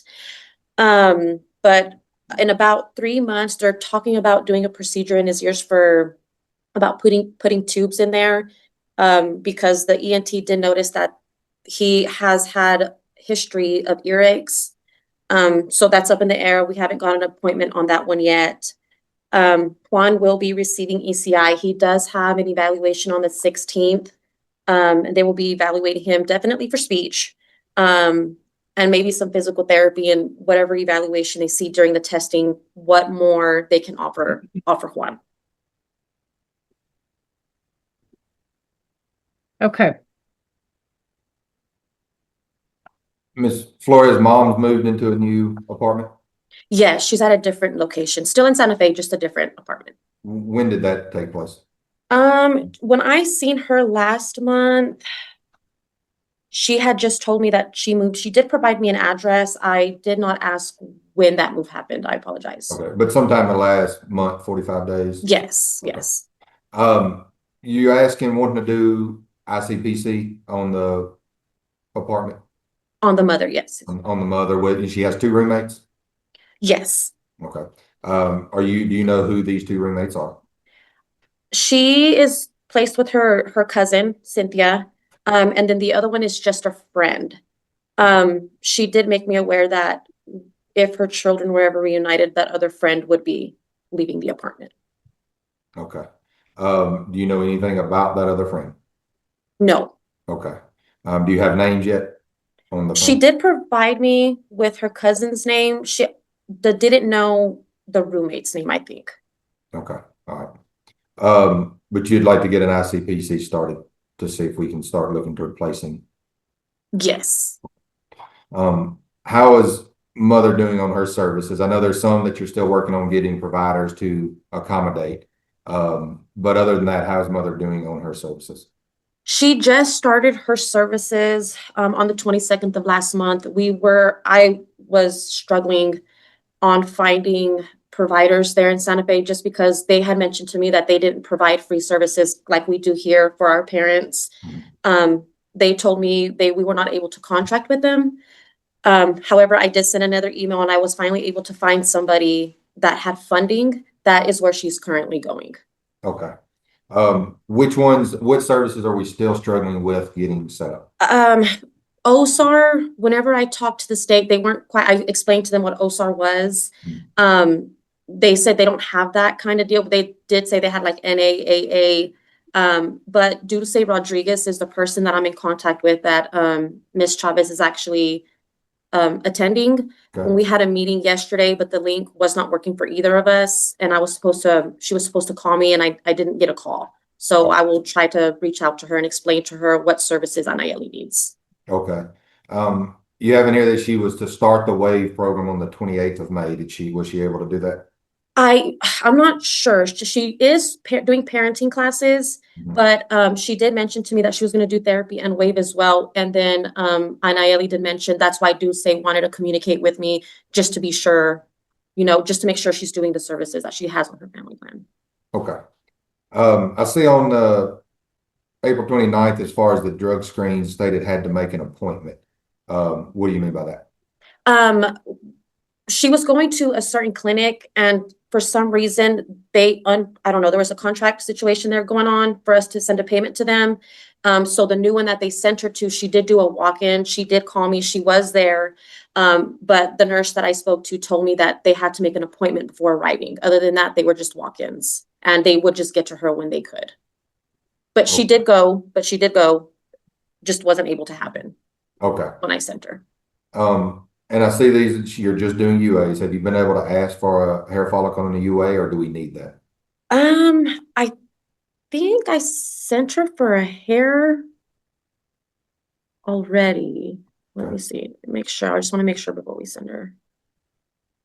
No, I don't think we've not had a hair yet. Okay. Do you need, and this was April 29th, so she hasn't been sent since that appointment? That was for, I want to say, I'm sorry, Mr. Trout, I did send her for May and I'm pending those results. Okay, and that was a UA only? Yes, it was a UA in the hair. Yes, I apologize. Okay.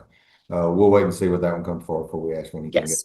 get. Next appointment, maybe try to ask for a hair and the UA just to where we can see where we are if we're negative on everything. Of course. That's fine. Hey, hang on, Ms. Trout. I think she said that we did do a hair. Is that right? Yes, ma'am. I'm going to look right now because when I had written the court report, it wasn't there yet, but the last one you sent her for, I mean, she did a hair and a UA? Yes. Sorry, I misunderstood. Okay, that's what I just thought we didn't need to send her again right away if we did do hair. Okay. Yes, ma'am. All right. Okay. So just to clarify, so your May drug screens you sent her to were for a hair and a UA? Yes. Okay. All right. Any other concerns? Visits going well? Visits are going great. And just to answer your question, Mr. Trout, she did do a hair on May 30th, on May 29th, and it did come back negative. Okay. All right. Yes. However, yes, she's getting her weekly visitations with her children. She's doing them on Wednesdays for 30 minutes. She did come May 21st, and she did have an in-person visit here at the office for 3 hours. And it went very well. Good deal. Are we anticipating being able to do more in person? Yes, sir. She just needs to make me aware of when she's able to come. And she told me on the 21st, or actually the day before, that she wanted to see the kids. So I rushed and tried to get transportation to get the kids to the office to make that visit happen. Okay. We got any other dates set at this time for a possible in-person? I'm sorry? Have y'all already set up a date for another in-person visit?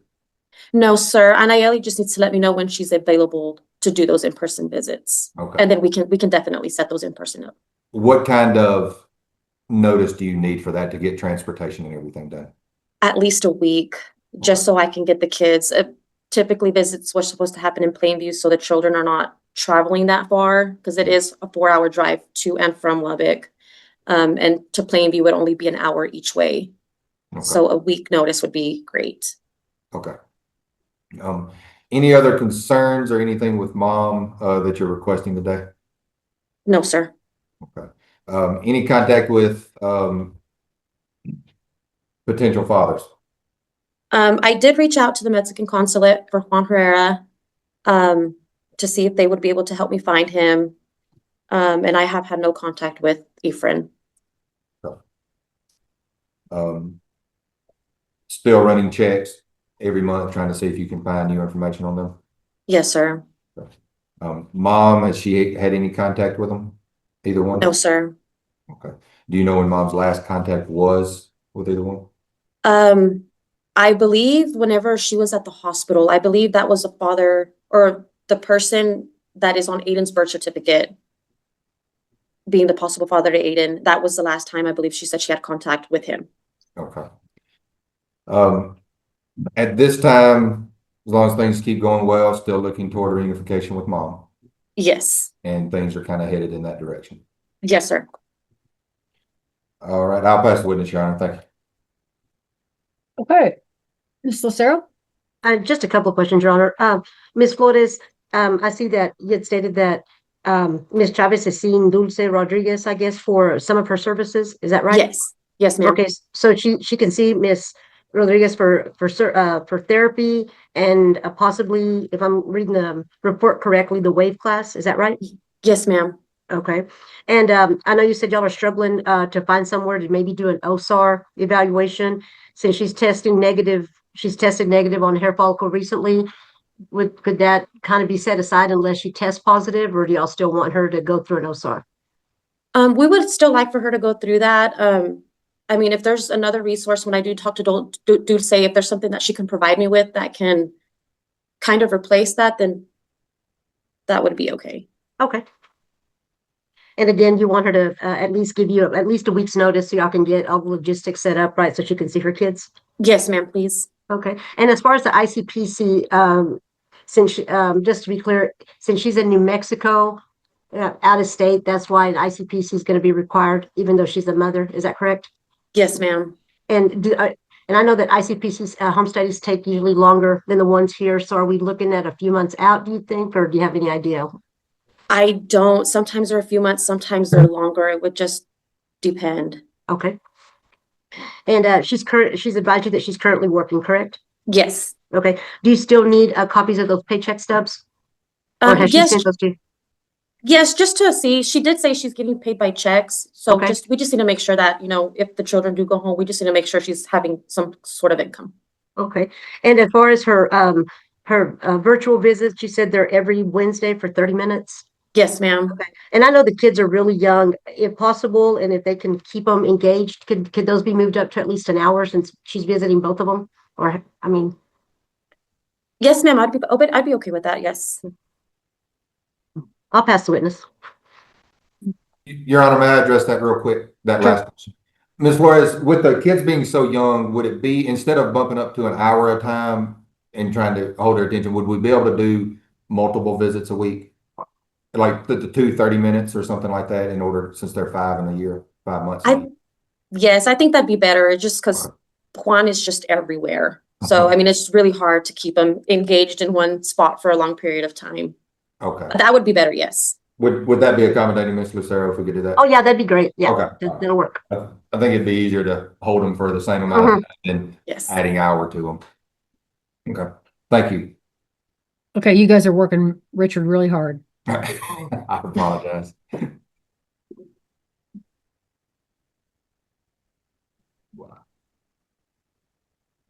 To do two it would be 30-minute better visits a to week do instead two of an 30 hour minutes. visit. Yeah. Instead of one, increasing to an hour for one visit, it'd be better to do 2 30-minute visits.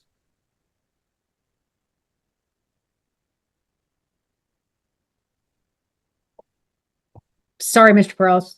They weren't even leaving me room to jump in there and stop them. I apologize. I apologize also. Okay.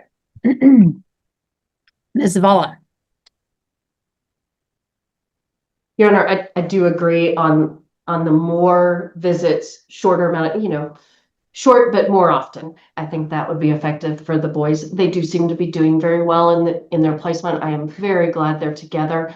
Of course, I think everybody's concerned about one's health issues, but I think they are being addressed, and those medical visits are being scheduled. I would ask if I could get copies of those when they happen. And then I know that both of the boys are going to have some ECI. I think Aiden's actually starts tonight, but I feel very good about where they're placed, and really glad to hear about mom's negative drug screens and things being set up for her. Okay. All right, Ms. Chavez, it sounds like you're doing very well. I think it's important, if we do this ICPC home study, if that other individual is living in the home, they're going to have to make them a part of that home study and get all kinds of background information. So it may be that when we're going to start this process, that person really needs to move out.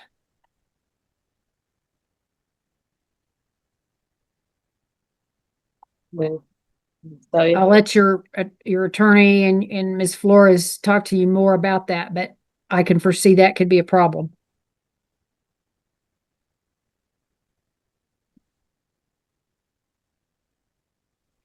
These ICPCs take a long time to do, and so the fewer problems we have, the better.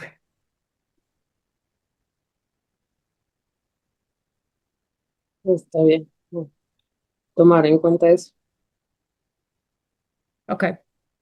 For today, then I'll continue the department as temporary managing conservator of the child.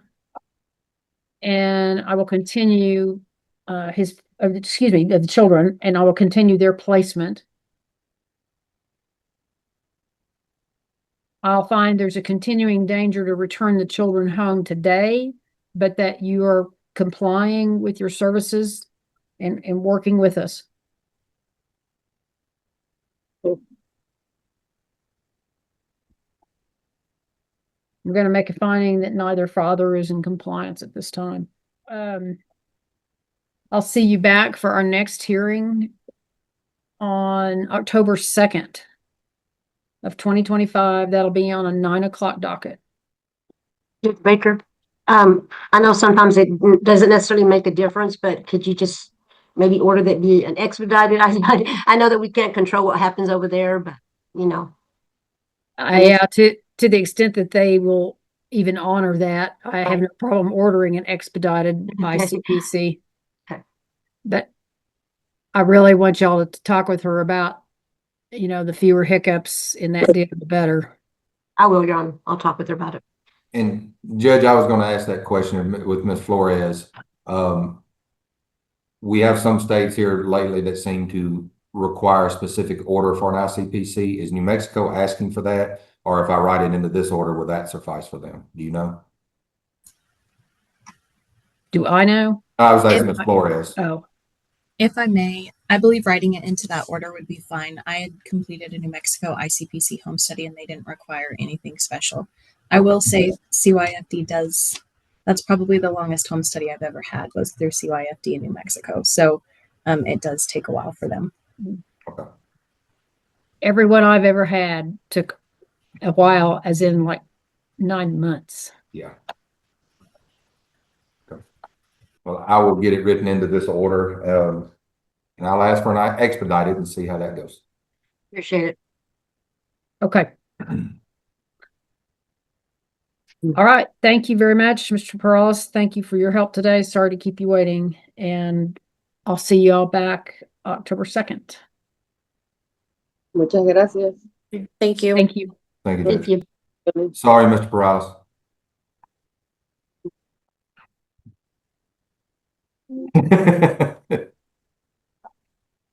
You too. Thanks, you too. Sorry, Judge, I kind of forgot he was there interpreting, and since I don't hear him doing it and he's in his own little room, I just talk. I know, it's easy. I'm mainly just giving y'all a hard time. And he's so good. He can keep up with us going pretty fast. I could see though he was Yeah. because there was some talking over, and that's when I know it gets hard for him. Taylor is making our record this morning. All right, we'll take announcements. Daniel Trout for the department. Juan Heredia is my privacy specialist. We're present ready. Lorraine Lucero on behalf of the mother, Anayeli Chavez Olea, Your Honor, we're both present ready. Vince Nowak on behalf of Efren Morales, an unknown alleged father. I have had zero contact with him since being appointed, Judge. Thank you. Brooks Barfield from Juan Herrera. I'm in the same boat with my client that Mr. Nowak is with his. We've had no contact with our client, but I'm ready to proceed. Stacy Zavala on behalf of the boys. All right, thank you. All right, Mr. Perales, I'm going to just swear you in real quickly. You promise, as always, to translate accurately from English to Spanish and Spanish back to English for us today? All right, sir. Okay, then, Mr. Trout, who's going to give us the update? Mr. Heredia? Yes, Your Honor. All right, Mr. Heredia, you can go ahead. All right. Both of the boys are doing very well in their placement. They are growing and thriving, as well as very bonded with their placement. In regards to health, Aiden, who is 9 months old, is hitting age-appropriate milestones. He's growing and standing now and starting to make efforts to try and walk. He kind of got a little bit ahead of himself. He kind of jumped ahead, and instead of crawling, he's trying to get himself a little bit more mobile. Juan is also doing very well. Recently, Juan did have a procedure to have tubes put in his ears. There was a concern initially about him having some hearing loss. During the time of the procedure, it was found that there was really just fluid within his ears, and they do not suspect any hearing damage at this time. That is still being overseen, of course. Juan does receive some specialized skills training 4 times a month. He gets behavior therapy 2 times a month, and he has speech therapy 3 times a month. He is speaking more and doing well. Again, both children continue to thrive, doing very well. They are now being cared for within the home instead of at daycare. There were some changes within the home, and it was decided by the fosters to care for the children at home, and that has suited everyone well. In regards to parents, as far as Anayeli, she has been having visits with the children. She has virtual visits with them. She has, they are broken up into half-hour increments twice a week. So she does have those visits. She has not seen the children in person since May. The children do recognize her and wave to her and do know who she is. But it would suit the children more potentially if Anayeli could somehow make a in-person visit as she had before. Anayeli still needs to complete quite a few of her services, particularly those being her wave has not been completed. She has not had an OSAR evaluation, and she has not set up with a counselor. Previously, Anayeli was living in New Mexico. She has now relocated to Texas in Houston. She is living with family members. That is something else that Anayeli needs to do, is find and establish herself a independent living situation. She is working. She did provide a letter from her employer. She is working currently, but it would be better for her if it was something that was possibly more consistent. It is at a food truck, and she also works in doing cleaning. Also, to where, I mean, if she had a potentially more stable working environment, it could also be more helpful for her and for the children. She has maintained contact with the department. She has gone for her routine drug screens her drug screens have been negative. The most recent one that was just received was for the end of September, and it was negative as well. After that, of course, she still has to do her OSAR, and she has to do her relapse prevention plan.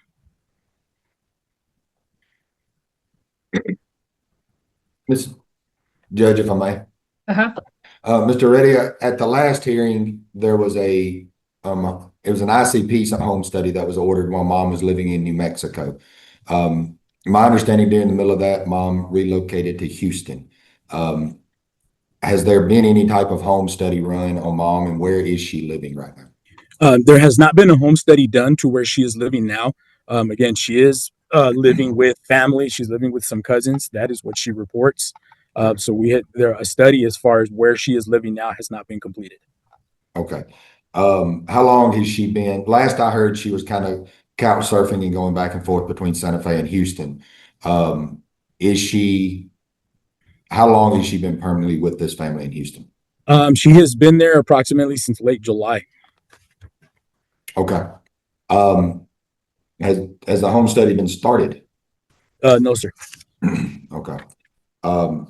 That was court ordered at the last hearing, so that needs to, I know that was a order from New Mexico at that time, but we need to look at a home study on this family at this time. Yes, sir. I have no further questions, Your Honor. I just wanted to clear that part up. Okay. Well, some of these services, I would assume we would have an easier time getting done now that she's back in Texas. Yes, ma'am.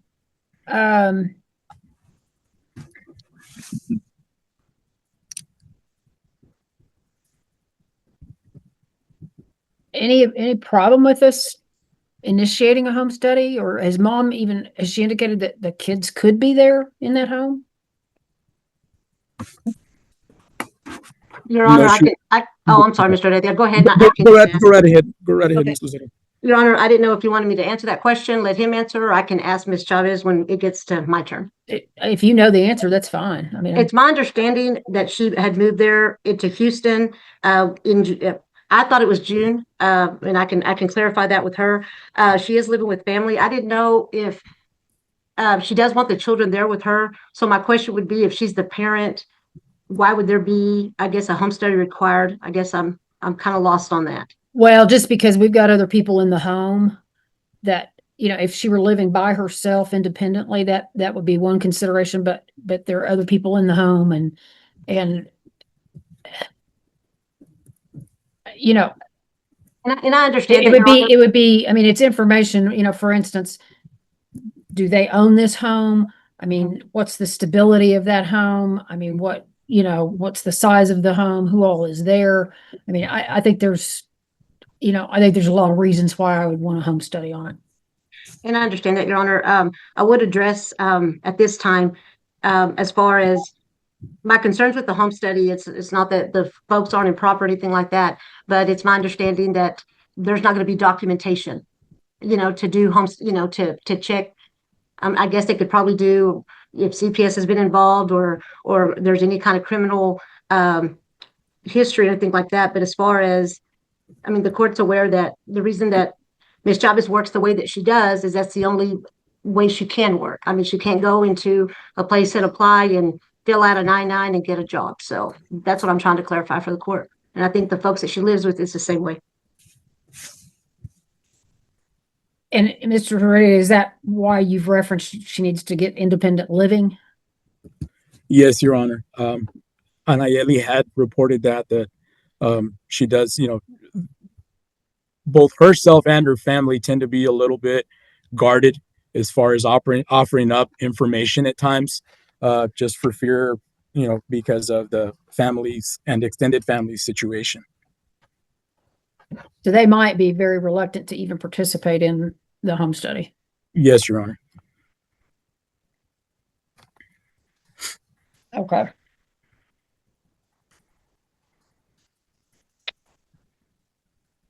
Well, I guess we can still focus on trying to get the other services worked and see what develops as far as her housing situation. I am concerned about the lack of in-person visits. So where are the children placed? They're in They, Lubbock. in Lubbock, Your Honor. Okay. Does mom have any ability to travel here to Lubbock to see the children at any time, or? I believe she, she doesn't have her own transportation, Your Honor. She would probably have to depend on family, but she advised that she's trying to get down here as soon as she can. When now that she might actually be further now that she's in Houston, but at least she's in Texas, So I did talk to her a little bit about that yesterday evening, but I can ask her here in a bit about her, in-person visits. Okay. All right, Mr. Heredia, anything further? No, Your Honor. Okay. All right, Ms. Lucero? I just had a few questions, Mr. Heredia. Mr. Heredia, when did you become the caseworker on this case? Approximately in August. In August, okay. And so, do you know whether the prior worker set up, the remainder of Anayeti's services there in Houston? Because I know you're stating that the ones that she needs. The reason I ask is she's advised me that she has reached out to try to go get those set up, but as far as like 2054s or places for her to do that, that hasn't been set up. So yeah, we can get those set up. I know some of it had to do with during the time that the case was transferred over. She was still kind of commuting back and forth, and before it came over to me, what she had relayed to the previous caseworker was she wasn't sure if she was actually going to settle in Houston, as that situation wasn't exactly not necessarily permanent at the time, but she wasn't really sure if she was going to be able to stay there or not. So that can be set up and established, of course. Okay. All right. And do you know, according to your records, when she advised the worker that she wasn't sure if she was going to stay in Houston? This would have been, gosh, in July. Okay. All right. And then I guess she needs to still begin the WAVE program. Is that right? Yes, ma'am. And her counseling? Yes. And I know that the OSAR is part of her service plan, but she's been tested negative for an extended period of time. Is that a main priority right now? Not at this time. The main thing would be just for her to have her, a psychosocial, and from there to see what type of therapies or behavior services she may need. Okay.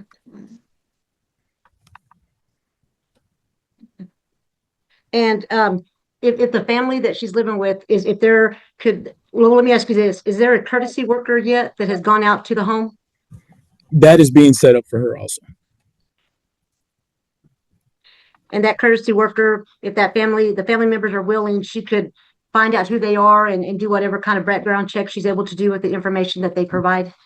Yes. I'll pass the witness. All right. Ms. Lucero, anything else to inform the court of today?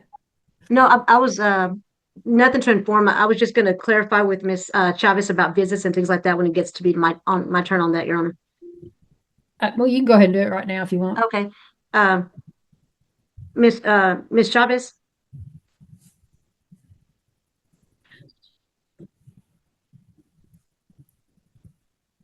Okay. When did you move to Houston permanently?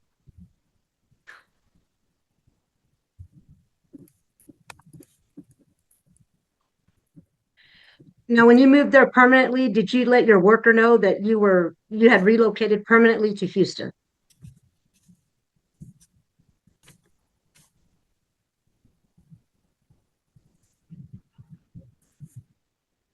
Okay.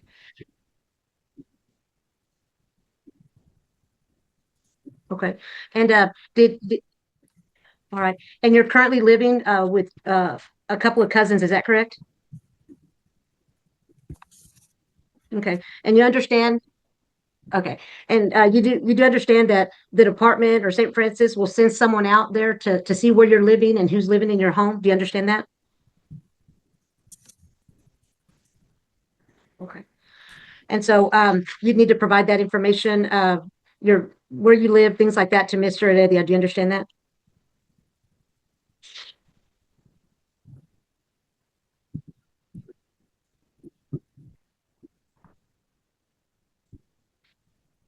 Okay. All right. And Ms. Chavez, do you have any plans to travel to Lubbock to see your children anytime soon, or can you travel to Lubbock to see your children? Okay. Do you know when that will be approximately?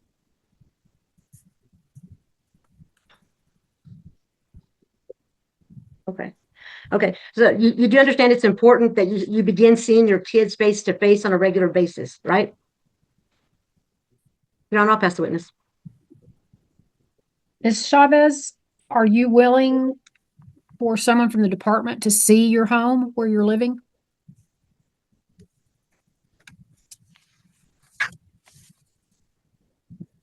And are your cousins okay with that?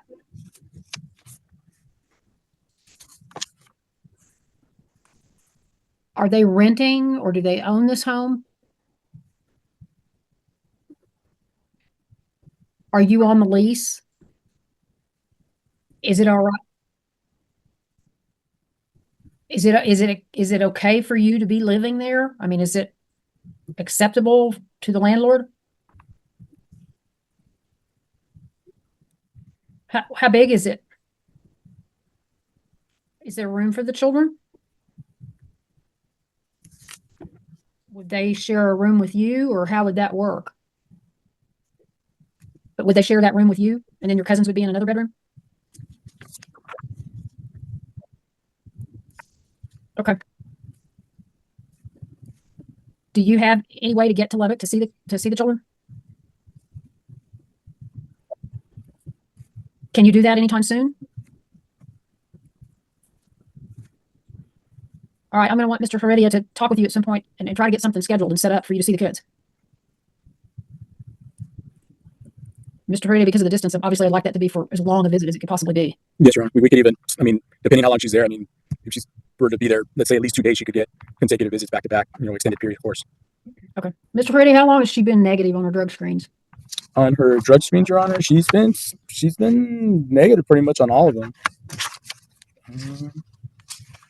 She hadn't had one really since the baby was born.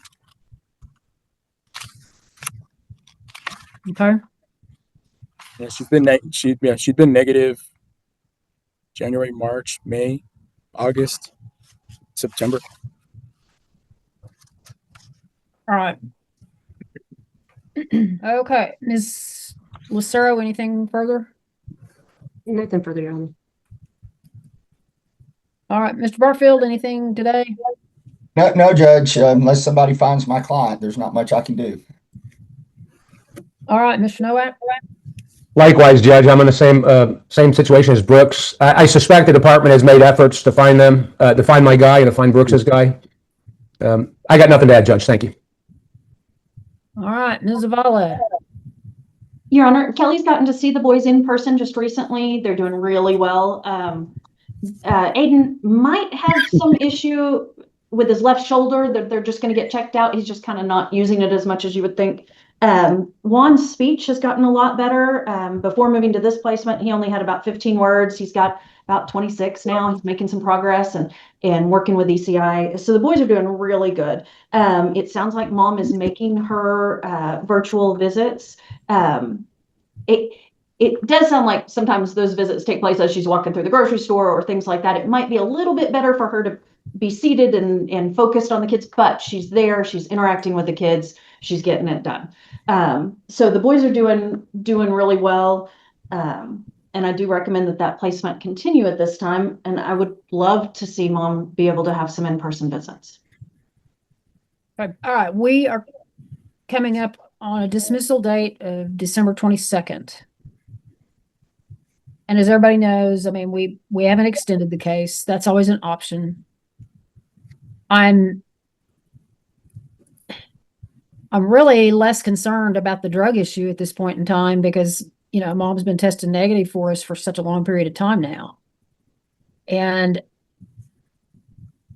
I mean, I'm just looking at this realistically. We've got some hurdles that in this situation that we may not have in other cases. I am not so concerned about her achieving independent living. I mean, the cousins may be a good support system for her and the children. I'd like the department obviously to see that home and check it out. I'm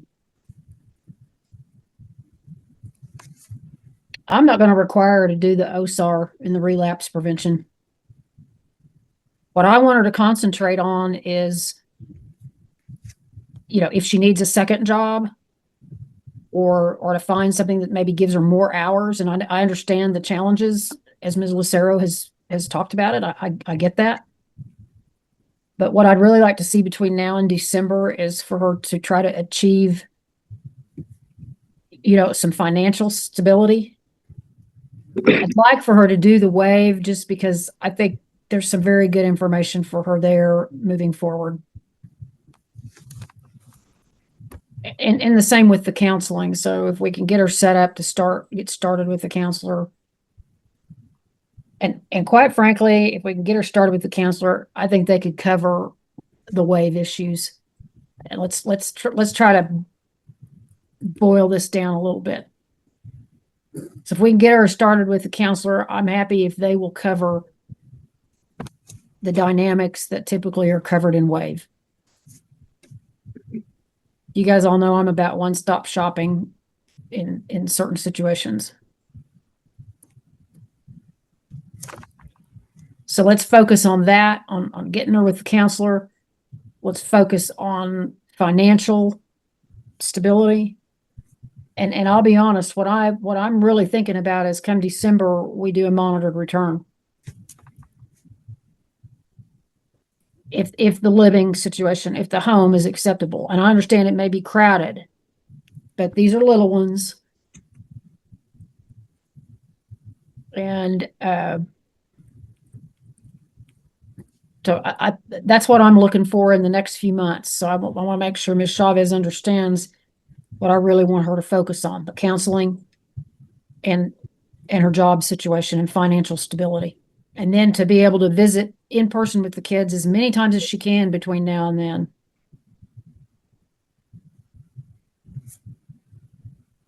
Okay, anybody got a big problem with any of that? Speak now. No, ma'am. Okay, Ms. Chavez, you understand what I'm wanting you to do for the next few months? Okay. I will continue the department as temporary managing conservator, and I will continue the children's current placement. We're going to wrap up mom's services into just the counselor, cover the wave there, drop the OSAR.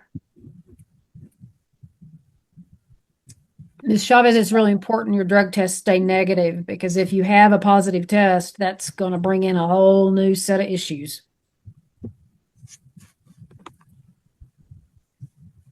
I'll find that there would be a continuing danger to return the children home today, but that mom is in compliance and working services.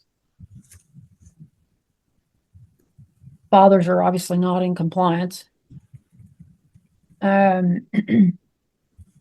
I'll see y'all back December 11th, 2025. That'll be on a 9 o'clock docket. Mr. Heredia, let's get the home checked out as soon as we can, so that we know if there's some issues there. In other words, if it's just completely not acceptable, then she's got some time to work on alternate housing. Yes, Your Honor. Y'all want me to send you to mediation before December? Or you think this is something everybody can just talk about? I think it's probably something everybody can talk about, Your Honor. I do too. I I mean, agree.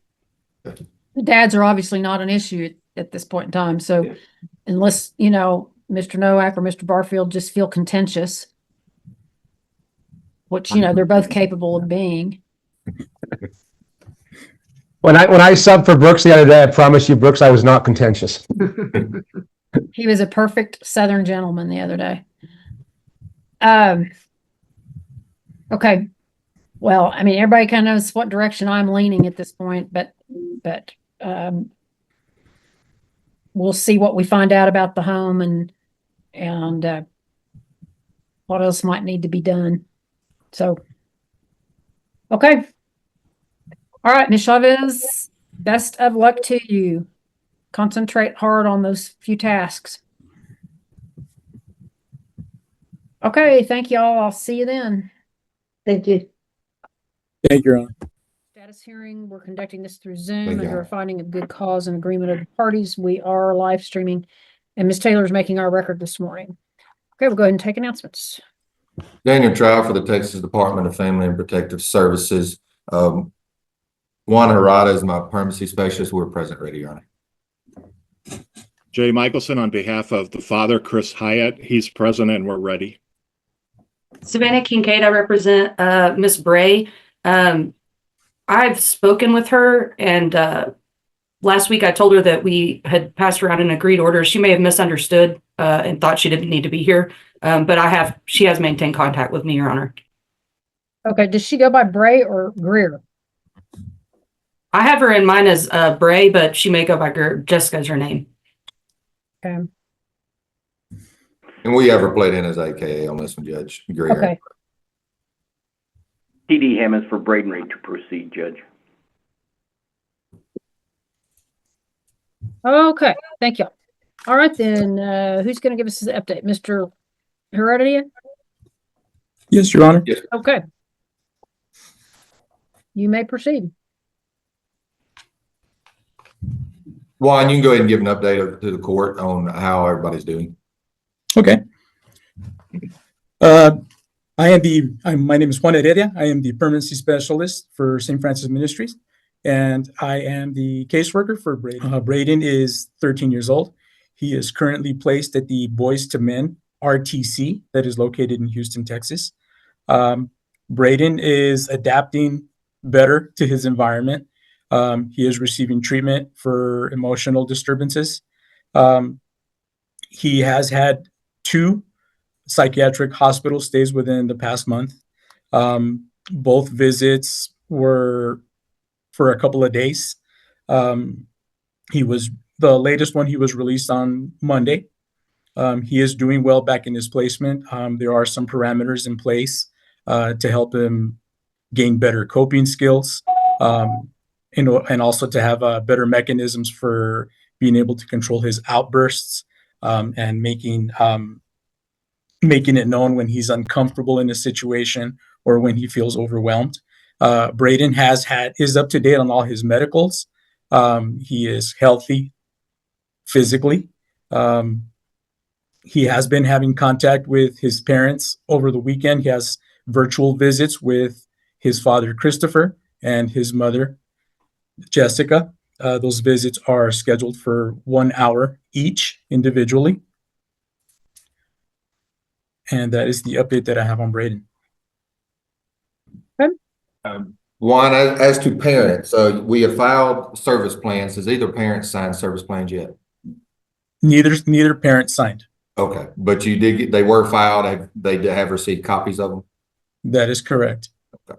Okay. Has mom stated she's willing to work services? Mom had. The case was transferred over to me within the past few weeks. Yes.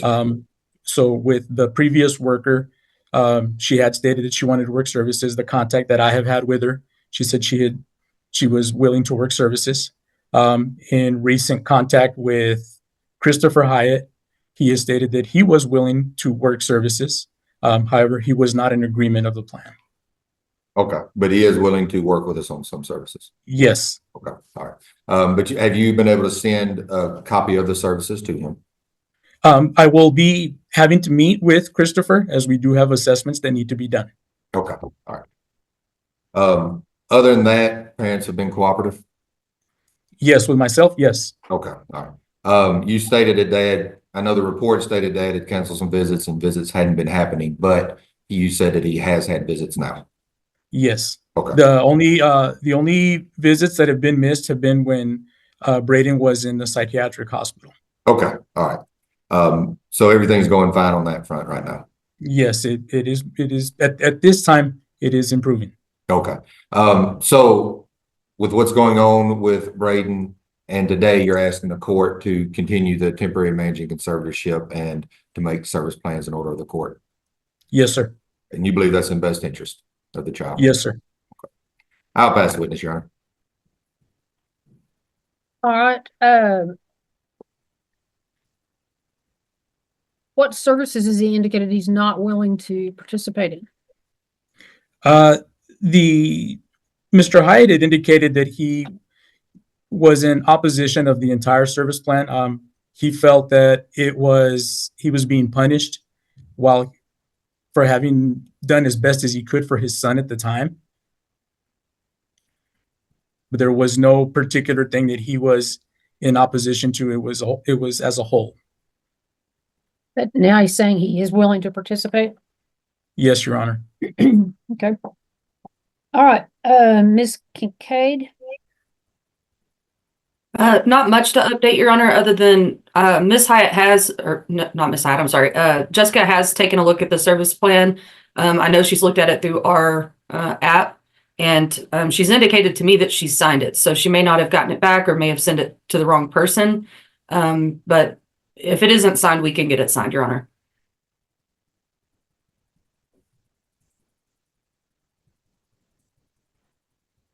Okay, thank you. All right, and Mr. Michelson. Thank you, Your Honor. I've had a couple of conversations with Chris, and as you know, we just talked again. Chris's position has been that initially he got off to a rough start with his initially assigned caseworker. He felt threatened by her in terms of her using his son against Chris, and he felt threatened by that. But since the caseworker has been reassigned, Chris feels that he's off to a good start with the caseworker, that they're approaching it from a point of mutual respect. I noted in the case plan that Chris indicated he was unwilling to work services. However, when I talked to him previously and I talked to him this morning, his position is that he's willing to put aside his ego and do whatever it takes in the best interest of his son. So he's indicating to me that he's willing to work services. And he's said that previously, and he said that this morning. So I'm assuming he's willing to work services. Okay. All right, and Mr. Hammonds? Judge, I just called down to Boys to Men this morning because I've been able to get a hold of Braden, because every time I've called, of course, he's had some different stints, like Juan mentioned, in a mental hospital down there, and that's primarily for some, I'm going to call them behavioral issues. I mean, just not being able to cooperate with staff and the other young men there. There are 7 or 8 other boys there, and he's had some conflicts with them, but they do have him meeting with a psychiatrist. He is on a group of medications that hopefully, you know, within the next, I'm going to hope within month to 6 weeks, you know, they start getting a good idea of how those medications will help his behaviors. But, I mean, I do see this kind of as a long-term situation. This is not a quick fix. But I do suggest, I mean, he remained there at Boys to Men. I did ask him if there was a point at which his behaviors would cause them to, you know, just say, look, we can't handle him. He's going to have to go to another placement. And the caseworker down there indicated, you know, they've dealt with some difficult situations and they're willing to continue to work with Braden. I mean, all within the next couple days, I'll try to get a conversation with him. They, in fact, were headed to the pharmacy just this morning to get some medications renewed. He had just gotten out of the mental hospital a couple days ago. So I'll get a hold of him and talk to him, though, and encourage him to, you know, cooperate, follow the rules, keep his hands to himself, things of that nature. I mean, you know, he's got to help us help him. So. Okay. All right, so Mr. Hyatt, since you're present today, I'll just kind of direct this to you. You know, these kind of behavioral problems and mental health problems don't fix themselves overnight. And the truth is they rarely fix themselves. It requires a lot of work. on the child's part, and it requires a lot of support and work from the parents. So, you know, what we really want to do is try to get Braden in a better place where he's coping with some of these issues better and in more positive ways. So, I'm encouraged that you're willing to cooperate at this time. You know, these folks aren't the enemy. They're all here to help. So all we want to do is get Braden in a better place and get him back into mainstream school and, you know, let him be a normal teenager. So, okay. Today, then I'm going to continue the department as temporary managing conservator. I will find that there's a continuing and ongoing danger to the child to return the child home, that the department will continue to use reasonable efforts to reunify the family. I'm going to order the service plans as an order of the court. So what that means, Mr. Hyatt, is that's now a court order. And so I do expect you to abide by that. This is the stage of this process that I am required by law to make sure you understand. Failure to work that service plan could mean the child doesn't come home. In worst case scenario, it can mean termination of your parental rights. Do you understand that? Yes, ma'am. Okay. All right. So I will see everybody back for our initial permanency hearing on May 1st of 2025. That'll be on a 9 o'clock docket, just like today. Your attorney will be sure to let you know what the time slot is so that, you know, you aren't logged into early. I tried to send you a message earlier. I don't know if you saw it, but you know, we start our docket at 9, but there may be cases ahead of yours. So, okay, then I'll see everybody back May 1st. All right. Thank you, Judge. Thank you, y'all thank very you, Wanda. much. Thank you, Your Honor. We are here today on a review hearing. We are conducting this through Zoom under a finding of good cause and agreement of the parties. We're live streaming. And Ms. Taylor's making our record. All right, we'll go ahead and take announcements. Daniel Trout for the Texas Department of Family and Protective Services. Avery Hoganson is my permanency specialist. We're present ready. Savannah Kincaid, I represent Miss Pineda. We're both present and ready. Lorraine Lucero on behalf of the father, Taurus Richardson, Your Honor. We're both present and ready. Casey Zabala on behalf of the child. Yana Rowland with Amarillo Casa.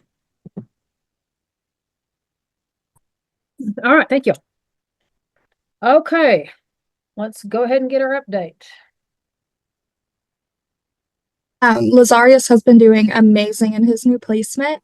There's really no updates about that other than he's doing really well and he's very bonded to placement. Both parents have continued to do well. Mr. Richardson has made some progress on his services that were assigned to him on his family plan of service. He has not completed everything that was required to start the virtual visits just yet, but he is making progress. Miss Pineda continues to do well as well. She continues to work services and we're trying to finish up counseling for her.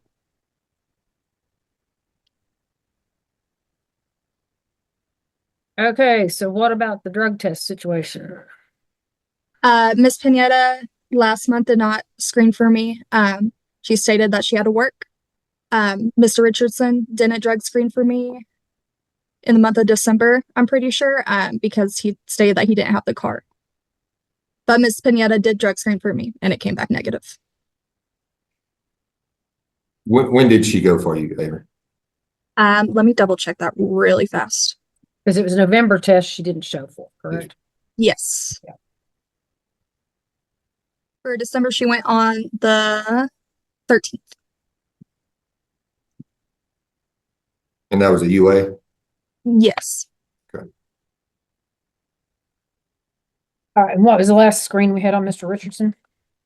Mr. Richardson was... His last screen was from November 29th, and I sent him...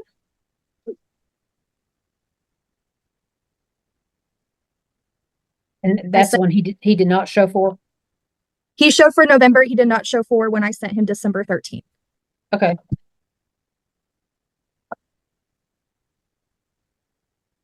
And you stated that was due to transportation? Correct. Are you going to try to send him again, or have you tried to send him again since then? I have not tried to send him again, but I will this month.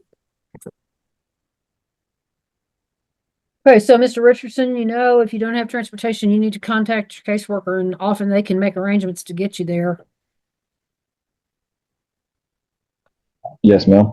Okay, it's really important. I mean, Yes, ma'am, I understand. y'all are doing well in other respects, but this is a big, big, big deal. Yes, ma'am, I And understand. probably the biggest deal of all deals is to make it to those drug tests. Yes, ma'am. Okay. And real quick, Your Honor, Ms. Hoganson, your report state don't have an address for Dad right now. Do you know if he's living in the Amarillo area? Is he still in the Dallas area? Do you know where he is? Still in the Dallas area, sir. Okay, all right. Judge, if I may ask Mr. Richardson. Yep. Go ahead. Mr. Richardson, are you have a place to live, or are you bouncing around right now? I have a place to live, but I stay with a friend. You're living with somebody? Yes. Okay. Is that a situation where you're on a lease, or is it their apartment and you're just living with them? It's their apartment. Okay, we couldn't hear you. I'm sorry. Say that again. Oh, it's their place and I'm just here. I'm just living here. Can you get that address to Ms. Hoganson? Yes. Okay. Thanks, sir. And you're still in the Dallas, Arlington area? Yes, sir. Okay. I think it stated that you had a job interview in early part of December. Yes. Have you gotten employment now? No, I'm waiting on my background check to come back. Okay. What type of work? What are you looking at? It's warehouse for UPS mail. Okay. All right. And do you know how long they're looking at as far as the background check? Have they given you a timeline? No, they haven't. It's been since last week on Thursday. Okay. All right. I'll pass witness, Your Honor.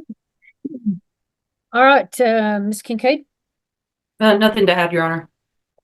All right, Ms. Lucero. Your Honor, I had a couple of questions for Ms. Hoganson. You bet. Go right ahead.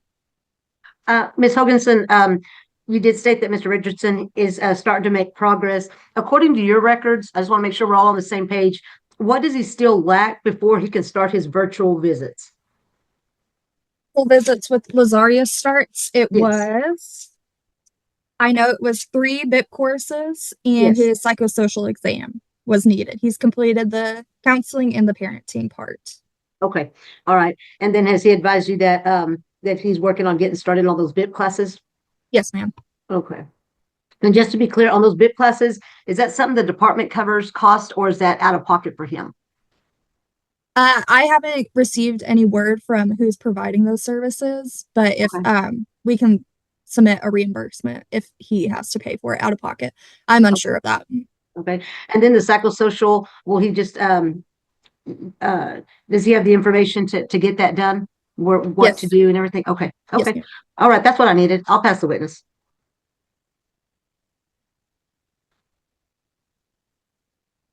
Okay.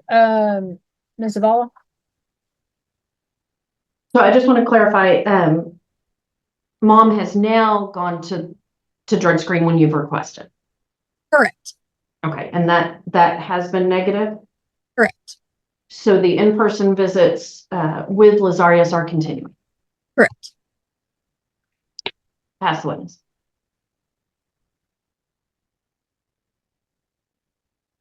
All right. Mr. Trout, just real quickly, what's our dismissal date? I'm not. We're after final, Your Honor. That's right. That's right. That's right. We had a mediation agreement on Yeah, that's right. I'm sorry. I forgot. Just noticed I didn't have it here and I thought, wait a minute. So yeah. Okay. All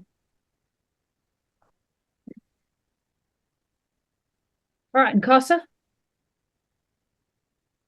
Thank you, Your Honor. Lazarus is doing amazing with his grandparents. I have no concerns. So my recommendations is continue permanent placement and continue PMC to the department.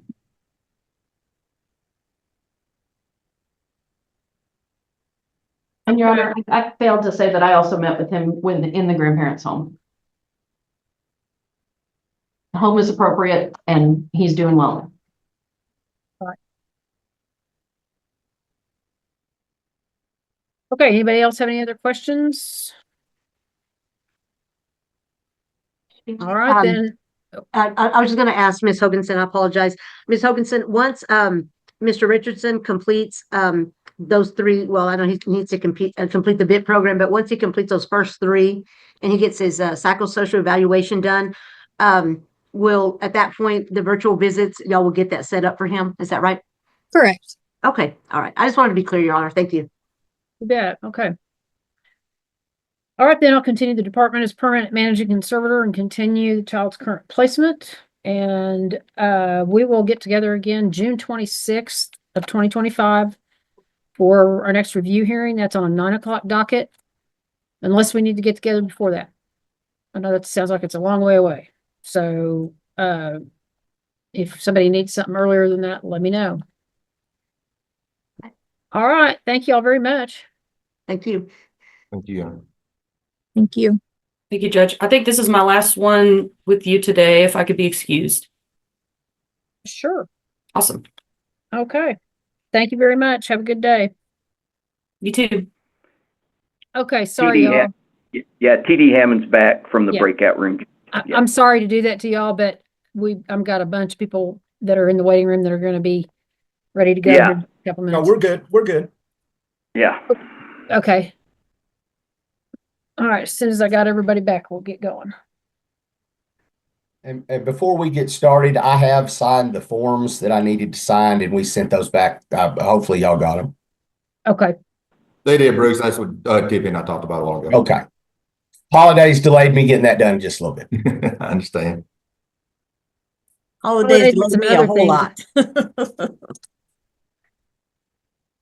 Okay. Mr. Barfield, how's your other half doing?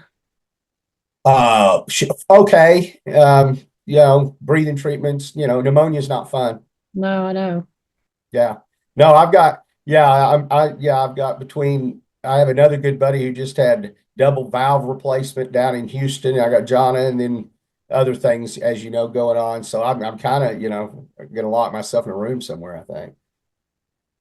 Just sit back and be grateful for your own personal good health. Absolutely. All right, then I will call cause number 9. We're here today on a review hearing. We're conducting this through Zoom under a finding of good cause and agreement of the parties. We're live streaming, and Ms. Taylor's making our record. All right, we'll take announcements. Daniel Trout for the Texas Department of Family and Protective Services. Tippy Watson's the supervisor and be testifying for me today. We're present ready, Your Honor. Natalie Archer for the mother, Mary Baca or Navarrete. TD Hammonds for Ernesto Orozco. I'm ready, Judge. I've had no contact with him, but I can assure the court over the next week I'll get the information I need so I can make contact with him. He just hasn't contacted me, Judge. I understand. And also understand, and you're relatively new to the case. You were just substituted in, so. Yes. Okay. All right. Brooks Barfield, ad litem. Present ready. And Ms. Archer, if you announced, I didn't hear you. Yes, I did. I represent the mother, Oh, you Mary did. Navarrete, but she did marry sometime in the course of this case, so she goes by Mary Baca. Okay. All right. Sorry, I did hear you. My apologies. Okay. All right then. Who's going to give us an update? Miss Watson, Your Honor. Ms. Watson, you may proceed. Yesenia is doing very well in her placement. She's learning new skills. They're working on her independence in hygiene and showering. Of course, it's we make progress and we take a couple steps back. But she continues to do as much as she can independently. She has her therapies at school. She continues in school. We have the signed extended care document from Mr. Barfield while we're pending the dad's guardianship. We're waiting on the DID assessments from the local mental health authority. As soon as that comes through, then she'll have a dad's guardian to take over the case.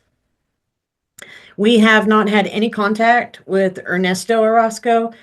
We've tried calling the number we had. After a few weeks after the last hearing, that number was no longer in service, so we haven't been able to reach out to him. Ms. Baca has not had visits since October. She hasn't exercised that right. So she has not seen Yesenia since then. All right. And do they have any direct contact with placement? They have the contact information. Mom does, Dad does not. Okay. All right, then, Ms. Archer, anything to report? Yes, my client absolutely wants to maintain her visitation with Yesenia. She said that she was unable to go in December because she was taking care of her mother who was ill, but those visits are super important to her, so she would very much like to continue those. She was interested in a guardianship, but wasn't able to afford anyone in Lubbock to get that done. And I also believe that ad litem wasn't on board with that, but she said her main thing is that she doesn't lose her visitation. Okay, and Mr. Hammonds, I understand, I know you haven't had contact, so you may not have anything to report, but any questions or anything? No, Judge, I've been brought up to speed by Mr. Barfield and Miss Archer. Okay, and Mr. Barfield. Your Honor, Yesenia is doing well as reported. I'd also believe that Yesenia benefits from the visits with mom, sister, everything. She really enjoys that. Matter of fact, I was actually, before Natalie said that, I was going to say, hey, I'd noticed that visits had been missed. And I think that's, that's really something that Yesenia enjoys. And so I actually am encouraging that and recommend that we get as much contact as possible for Yesenia's well-being. As TB said, she's doing good. And like I say, I've signed those forms. I think she should remain in placement. That's my recommendation to the court. Okay, so just for the record, she is in her HCS slot, is that correct? That is correct. Okay, so we're about to have an 18th birthday in just Yes, ma'am, on the 8th. So we'll have no interruption in placement, and then we just need to hold steady until we get the dad's stuff in place. Yes, ma'am. Okay. All right, then, for today, I'll continue the department as permanent managing conservator. And I'll continue her current placement. I don't have any problem with parents visiting, they want to continue that, that's great. And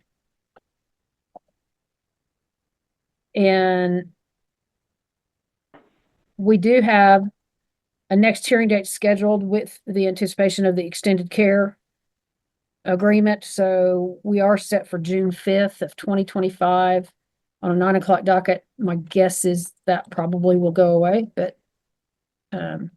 we'll see kind of where we are at that point. If we've got the guardianship and everything in place at that point in time, I think we'll be out.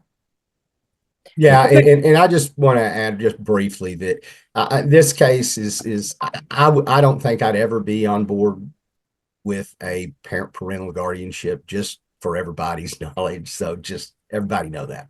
Bye. Understood. And on the record. All right, then. We'll just see what happens. I may see y'all back June 5th. And Judge, before Brooks gets away, can I speak to him real quick? I know we got one more case to do, but I need to speak to him just real quick. Yeah, that's fine. And also, Judge, if Tippy Watson, Tippy, do you have my cell phone number in your contacts? Don't believe I have your cell. Okay, I'll just give it to you right now. Can you just write it down? And if you'll just text me whatever final info you had on Ernesto, just phone number, address, so I can, at least try to make contact with him.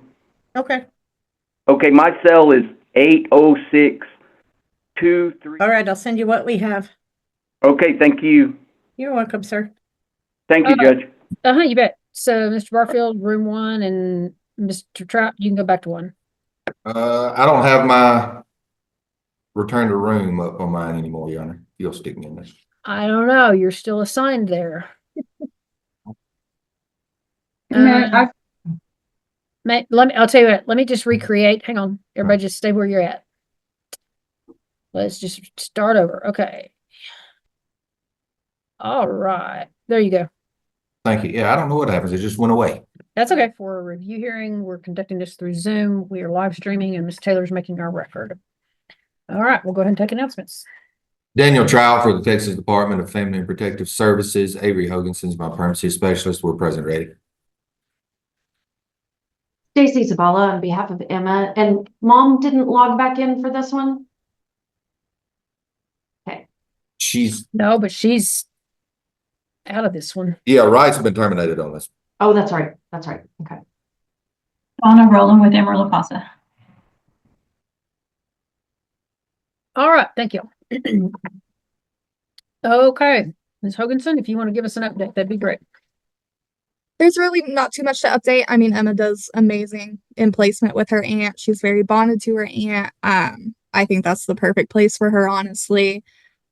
She continues to do well in school. She loves to play with her siblings in the home. She loves when her sisters come to visit for the weekends. Overall, she's just really good in the home. She's very bonded to her aunt. So. Okay. Now, she's getting licensed to adopt, right? Correct. Are we getting close? I needed to get an update from them. I'm planning to go visit them today. Okay. All right. Ms. Zavala?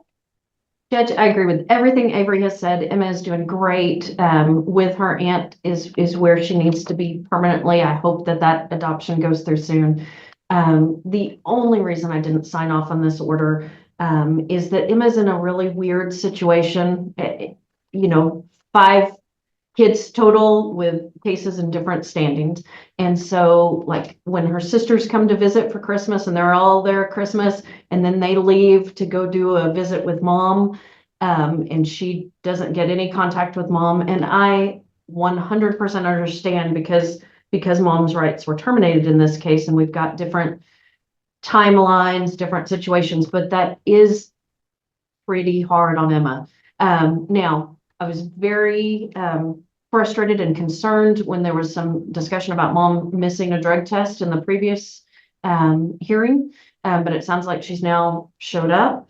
I really want to explore whether we can provide Emma some post-termination contact with her mom so that she doesn't have to. I don't know what the right situation is, but I just want to explore that as an option. But I do want to make sure that mom is absolutely doing what she should before we reintroduce any contact. So I don't know if we want to wait for another drug screen and make sure that she's cooperating with that. But and I do understand why St. Francis can't agree to that contact. So, a couple questions. How does Aunt feel about this? That I have not actually posed that question directly to Aunt. I believe, and I can double check with her, but I believe once Aunt formalizes the adoption, I believe contact will start again. I think Aunt would love for mom to do better. In our previous conversations, Aunt has been very supportive of mom. So I can ask her directly. Well, ultimately, it certainly has the appearance that this is going to move forward. Aunt's going to adopt. And at that point, it's obviously her decision. So I think it's only appropriate before we ever make a move in that direction that we explore what Aunt's feeling is about it. I understand that it's hard for the child, but it just may be that we need to get the adoption done and then leave that to them. But I'm fine with everybody exploring what Aunt's feelings are. I just don't want it to confuse the issue with Emma. If she starts going for visits, I don't want it to confuse the issue that, where she's at is really home now. And she's 8. And I think, we can explain it all and tell her, but if she really grasps what all that means. So I'm a little hesitant about it, but let's at least see what Aunt says. And I completely understand that. I'm afraid that right now Emma thinks potentially that the reason she doesn't get to visit with mom and everybody else does is something to do with her. And Right, sure. I don't want her to bear that, you know? And I absolutely understand that. So if, if Aunt is good with it and her intent is post-adoption for mom to have contact as long as mom's in a good place, then I probably wouldn't stand in the way of that, of going ahead and starting those visits. But, I think everybody's got to understand, mom included. She's got to understand that she's not really mom anymore, so to speak. And that would, I think, not be an appropriate discussion to be having during visits. So I don't know. What's Casa's take on all this? Emma's doing fine in her current placement. I don't have anything against her having visits as long after hearing what you said, explain to Emma and all the parties that Linda is going to be her mom and not mom, Yeah. I'd hate for her to get her hopes up saying, I might go get you going back home with mom, and that's not the case on this case. Yeah. I worry a little bit about it muddying the water, but I understand, Ms. Zavala, that, sometimes our kids internalize things and they think it's something they've done, which obviously it isn't, but, And Judge, if I may, it's kind of my understanding too. I think Emma's kind of sees the aunt as her mom. So it's kind of, and I don't want to, I know mom's had some issues with making some visits here lately, so I don't, get into that and then mom start missing visits and then we start messing with that. Yeah. And her wondering what she did because mom's not showing up to visits and that kind of stuff, and it confuse her even more. But it's my understanding she's in a good place right now. The child is and doing well. So, until my suggestion would probably be, once Ann adopts, they can figure that part out. But conversations with Ann, I don't see an issue with that as long as we start with the adults first. Yep. I think that's supposed to start. So, if we need to get back together, we will. I just,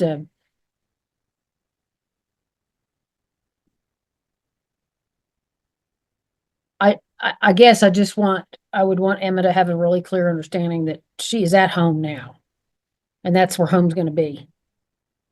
And so, and I really wouldn't mind waiting just a little bit longer just to see how mom maintains. So that makes perfect sense. Yes. Yeah. So it's something to explore. I don't want to jump on it like in the next 2 weeks. I mean, let's give it another month to 45 days or something like that and see how we're doing. Okay. All right. Anybody have anything else? Okay, then I will continue the department as permanent managing conservator, and I will continue him as current placement. And I'll see everybody back June 26th of 2025 on a 9 o'clock docket. That'll be our next review hearing. Unless, of course, we're adopted by then, but I don't know how close we are, so. Okay, thank you all If that so happens, much. we will let y'all know. Yeah, I'm sure you will. All right, thank y'all very much. And everybody have a good rest of your day. Happy New Year. Too, Judge. Ms. Thank you. Zavala, you gonna be down there for a second? Just for a little bit. Okay, I'm gonna come talk to you real quick. Okay. All right. Bye. Some of you I'll see tomorrow. Yes, ma'am. Went away. I'm sorry? I still had Jackson and Wilson. Those are gone. Okay. Yes. We had several agreements. We had Jacobson. Wilson was agreed. And Wilson's agreed. Yeah. Sorry, Amy, I may have left That's you off okay. with those emails. I apologize. That's all right.